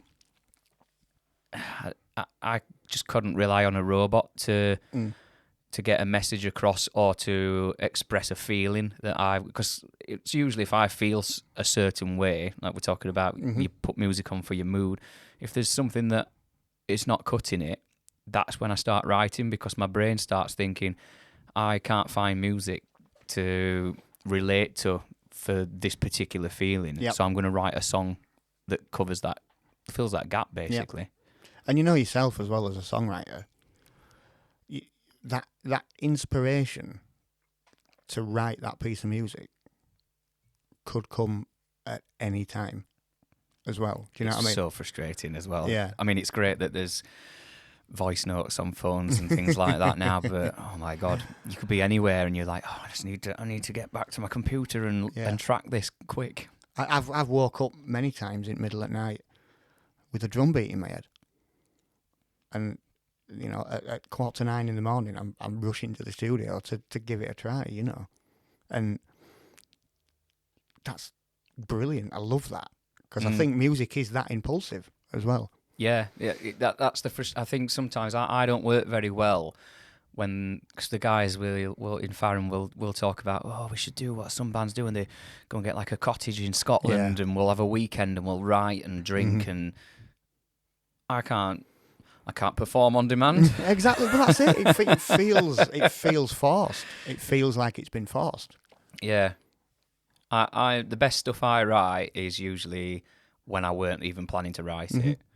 And I'm not saying it's world class when I do, but the better things, they're always it's just this moment, and I've got an opportunity to just sit down and just get a guitar or my piano and just mess. And I watched this documentary the other week on Abbey Road, on the history of Abbey Road Studios, and obviously it featured heavily on the Beatles, as it would, you know. Yeah. And there was a bit with Paul McCartney just talking about songwriting, and A Day in the Life, you know, the song A Day in the Life, that was basically written within about half an hour, and it was literally just John telling Paul about his day. And that's how that song came about, you know. And it's like, that's genius. It's not been forced. It's not been, right, we need to do a song about this. Yeah. It just happened. And I think some of the best songs ever just happen like that, you know. Yeah. And that's what I love about music. Well, that's what you see on that that Queen biopic where he's talking about We Will Rock You, and he's just got this idea of the beat. Got nothing else at that point. He just says, I can just imagine all these people getting involved. And it's just little ideas like that. Everything else, it's like opening the floodgates, and everything else. I love it when we do it sometimes when someone will come up with something and we go, I've got this idea, quick! Oh my God, quick, track that because I'm going to put this on it, and you get that's the bit I love. Yeah, more than the actual creative process. More than any kind of paid gig at whatever level, because you can get money from anywhere doing almost anything. We know that these days. You can't get that feeling of that excitement when you think, oh my God, I'm creating this, and then you can't wait for others to hear it as well. Exactly, yeah. And then when somebody says it's shit, it's soul destroying. But no, I totally agree with you on that. You know, and Queen were masters at that. Queen were masters at getting the audience involved, their fans involved. Yeah. You know, songs like "We Are the Champions." You know, they weren't saying that them as the band were the champions of the world. It was like the collective of everybody in that "We Are the Champions," and that to me, they were masters at that. Absolute masters at that. Some of the lyrics, you know, and the way that the songs were constructed, and they were great at that. Were Queen, and still are, you know. I still Obviously, it's not the same band, but yeah, and there are people coming through that exist that still can write great songs, and they come up with some really unique ideas. But it's so hard now because it's like we've talked about with the technology is so accessible. Anyone can record anything. You know, I've got a phone, an iPad, and a Mac in front of me right now, and I could use any of those to create something with very easily. It's petrifying. It's at your fingertips, and so the market's so saturated now that it's hard for any bands that what I would class as really deserving of a high-end spot somewhere to stand out. Because how do the audience find you? Because people say, well, it's such a simple model from make good songs, play good shows, book gigs, release good music videos, and people and people should find it and follow you. But to stand out when there's thousands and thousands of bands appearing on people's news feeds every single week, what's to say they're even going to click on yours? Yeah, and give it any time, because I can only absorb so much in one sitting, and then I don't want to watch or see anything else. But I might have scrolled through 6 bands that I didn't enjoy, and then I think I've had enough. And maybe the next one I would have seen would have been a band that I would have been absolutely obsessed with and probably told my friends about, and that's another opportunity for a band that they've missed because they've got a potential fan there that might have told 5 friends, and that probably happens every single minute of every day. You see, this is what another thing I love about music, as we probably all know, there's next to no money in music anymore. You know, you don't have to sell that much to get a number 1 song. No, you know. But people are still making it. You know, people are still making music. People are still being creative. And I love music for that. Because if everybody was in it just to make money, there'd be no music anymore. No. You know. People don't bricklay because they think it's fun. You know, so I'm sure it's great at first. But when you're 65 and 70, you're not thinking, oh, I can't wait to get out bricklaying again. The Stones that brought another album out, they're not doing that because they need money. Oh, God, that album's brilliant as well. Yeah, they sound... It's weird because even though there's so much modern production around these days, it still sounds... It sounds fresh for them, but it still sounds like it was made in their heyday. Yeah. It's really weird. But again, with that stuff like that, I think everything comes full circle as well. You know. Yeah. Obviously, the technology that's in front of us right now is mind blowing, and it's going to get more and more and more. But I'm a big believer in that it will come back full circle, and you will just get 4 people in a room writing a song. Yeah. And just recording to tape. Wow. You know. Yeah.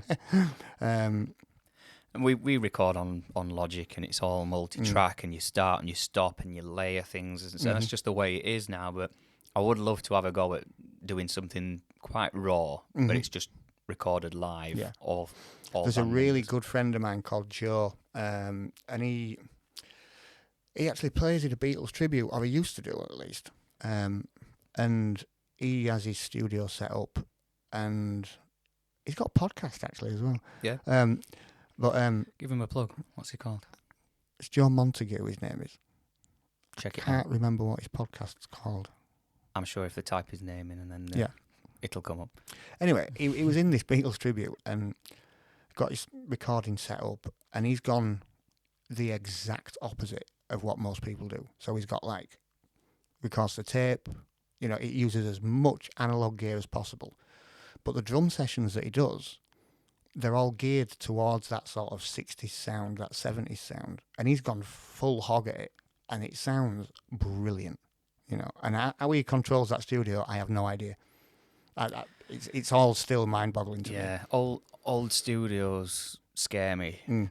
And I'm so glad that when I go into a bigger pro studio that I don't have to mess with any of the buttons, because here's nice because I've got the other side of this room where there's it's all on computer and it's quite easy. I mean, for my basic knowledge. I learnt on Cubase on an Atari. I had Cubase actually, yeah. I learnt at school, I think. Was it school or college? Cubase on an Atari on a black and white screen. See, I only know Atari as the joystick with one button, Pac-Man and Space Invaders, where the graphics are, you are a square shooting a square at squares. That wasn't mine from around that time. I think my uncle gave me that from when he was a kid. So. But yeah, I mean, it's advanced so much. I mean, I could talk you through Logic. I know that program inside out. Get me on an analog desk, I haven't got a fucking clue, and I'm quite happy with that because I know that if I got into that side of recording, I'd never play drums again because I'd just get so into it, and I'd learn it because I'm a bit obsessive like that. I would learn it inside and out, Well, that's the thing with Logic as well, because knowing where certain tools are, those tools do a lot of things for you. Yeah. Rather than, like you say, when it's analog, you might have to tweak 10 things rather than just one click on Logic to get something. Yeah. It's that's why Logic's good for me, really. But things like GarageBand, which is obviously like a dumbed down version of Logic, it's brilliant. It is for something that's free as well. Yeah. That whole thing is free, and it's in your phone or it's on your iPad, Yeah. And there's a lot you can do with GarageBand. It's brilliant. That's the problem, though, is like we said, because anyone can just start making things. You can make a music video with your phone. You can, like you say, you could record full songs on your phone if you wanted to. Yeah. Upload it all from your phone. It never has to leave your phone. Really, you could do something and put it out there. In the time it's taken us to record this, which is 2-3 hours, we could have written and uploaded and released about 5 songs just from our phone right now. To put the phone on against a wall or on a stand, and we could have done the photo shoot. I'll put my clothes back on for it though. Just leave your cap on. Only on my head. But yeah, I think the future of music. I think music will be all right. Things evolve. It's reassuring that I sometimes encounter young people, and they and certain people that still love like the old music. They'll talk about bands like Queen and Beatles and things like that, and some bands that are much more obscure as well. And I'm like, how do you know what that is? They've learnt it because our parents have shown it to us, and then people our age have shown them because we are old enough to have teenage kids. Yeah, not together, obviously. But you think, right? If you think back to like when we were kids and we were growing up, the music that we were listening to at that time, like the new bands, all the parents and the grandparents thought it was awful. Yeah, and that's just it's just music evolving. I'm not saying I love music. I'm not saying all the stuff that's coming out now I'm a fan of, but that's maybe because it's not aimed at me. It's aimed at the younger generation. Well, it's the same with my grandparents were probably listening to, rock and roll. My granddad used to listen to stuff like 10cc and great band and stuff like that, and I'm pretty sure there'll have been people were in the 50s, 60s and 70s listening to that stuff going like, what the hell's that? Yeah. That's not Andrew's Sisters, It's exactly.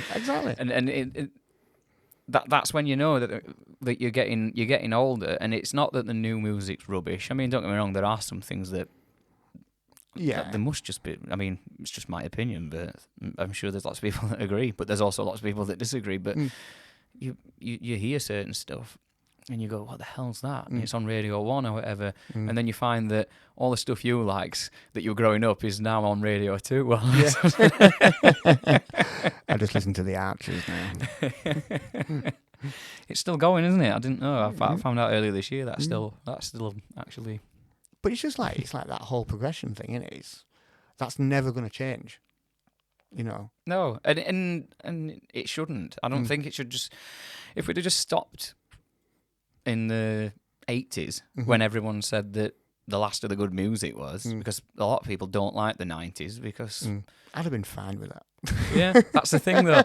But there's so much around now, and I still keep discovering bands now that I'm just so glad that I did keep looking for new bands after a certain point, because there are some amazing bands out there. Yeah.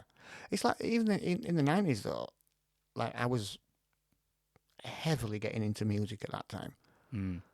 But I was always like, oh, okay, so this is this band, so where's their influences from? You know? Yeah. So even I didn't particularly like, at the time, 90s music. I was like listening to 60s, 70s, you know, all that sort of stuff when I was back in the 90s. Looking back now, I hear some 90s tunes and I think, oh, that's a good song. Yeah, I've done that. I've like gone back and realised actually I quite like that. And there's even certain songs that are from manufactured pop groups, boy bands, girl bands that I've listened to and gone, well, we all said as rockers, we went, oh, this is rubbish, we look at these posers. But now thinking about it, like, well, actually, it were just a good, catchy song. Yeah, they didn't write it, and they're all just like, they're not even singers, half of them. They're all just models that looked good and they could dance. And someone else has come in, put them all together, wrote some great songs for them, and that's the reason why they were successful, because someone's controlled every little part of it. You know, sometimes you can be your own worst enemy because you want something to be a certain way because that's what you want, but then someone who's looking at it from a business point of view will go, well, if you change this, this, and this, it'll be massive because it'll appeal to X amount of people. But you don't always think that way. You don't write music with a, well, I don't. You don't write music with a business head on usually. No, but it is that none of us do. We write music because we love it, but it is a product. Yeah, and that's why you have people who just sit in rooms writing songs all day because they're going, well, I'm just going to write a hit because I know what the formula is, and I know that if it goes to this person that matches that criteria, that's going to be a hit. Yeah. The guy who wrote all Robbie Williams' stuff, I follow him on Instagram. Is it Guy Chambers? I think he's called. That sounds familiar. Did they write some stuff together as well? They didn't just write for him, did he? I mean, he's wrote for everybody, you know. But he just knows how to write a great pop song. Yeah. And that is essentially his job. He's a phenomenal musician as well. Yeah. And I admire that. I really admire that. I could never do it. I could just do with one or two of them. Just send one my way. Yeah. Give us a little boost. I don't even want like loads of stuff. Just slightly newer car, one extra holiday offer it or something like that. That'll do me. We've not talked about cars, have we? Oh, no, that could be another episode. I think you should come back and we'll have some combinations of people anyway. Because I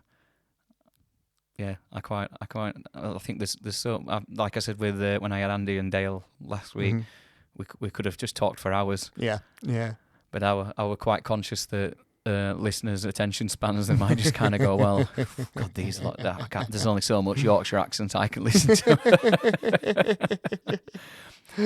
So we've had those guys from Sheffield. We've got you coming from Wakeside. Yeah. And they've got to put up with this Barnsley accent every single time, unfortunately.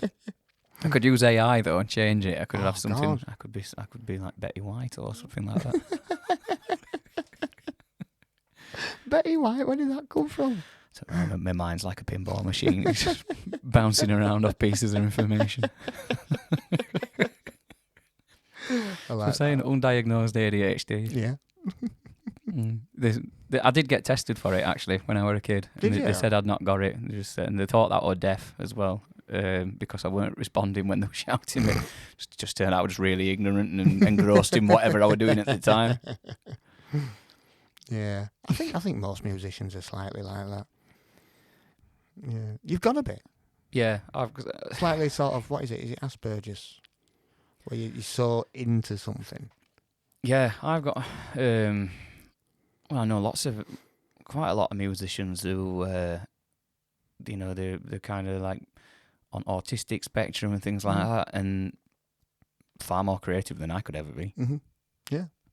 and can do things to a much higher level than I can do. And I'm like, all these things weren't around years ago, were they? They probably were, but we just didn't have a name for them. yeah, everything's got a tag now, hasn't it? So, Yeah. and people seem quite fine with that. This is my thing, and I own it. Yeah. Get it on a T-shirt and let everybody know, in case you didn't know that our this or our that. Why not? Yeah, it's perfect. That's another story anyway. Yeah. Yeah, I'm not gonna. I'm not vegan, but I'm not gonna. You won't catch me wearing a vegan T-shirt or anything. Mm. I'm vegetarian though, so it took me 2 episodes to tell everyone. Are you a that. veggie? Yeah, did you not know that? No, you never told me. Because most vegetarians do. Yeah, I was just doing it for like just being silly, but now I'm like, one of them people that's telling everyone now. So, yeah, since 2018. Really? Yeah. But I don't preach. I don't tell people what they should and shouldn't be eating and stuff like that. I don't really care. Mm. They can do what they want. Why did you decide? I don't want to waffle on too much about it, but why did you decide to do it? In a nutshell, just became very aware of what I was chewing on. Mm. I think sometimes when they say knowledge is power, sometimes it can be quite damaging because it's that, what you don't know can't hurt you type of situation. If you don't make the connection between, look at that cute baby cow and this cheeseburger, they're not the same things. They don't look anything alike. Well, no. But just don't give it a name. But once you have that little awakening that you go, and it just started making me feel a bit sick. Mm. And then I was gutted because I used to talk to vegetarians like they were aliens. Like, why do you do it? I mean, I get it, and I totally admire anybody who does it, and vegans, Oh yeah, but it's I've got nothing against the choices of things. It's when people are trying to push it on others. Yeah, It's when totally. Meat eaters are getting angry that Greg's made a vegan sausage roll. They're nice though. Yeah. I once very got peppery. And but then I don't like vegans forcing any kind. Well, there's all sorts of stuff, and you get activists in all walks of life, and it goes beyond having good intentions to just being really annoying and being in everyone's way.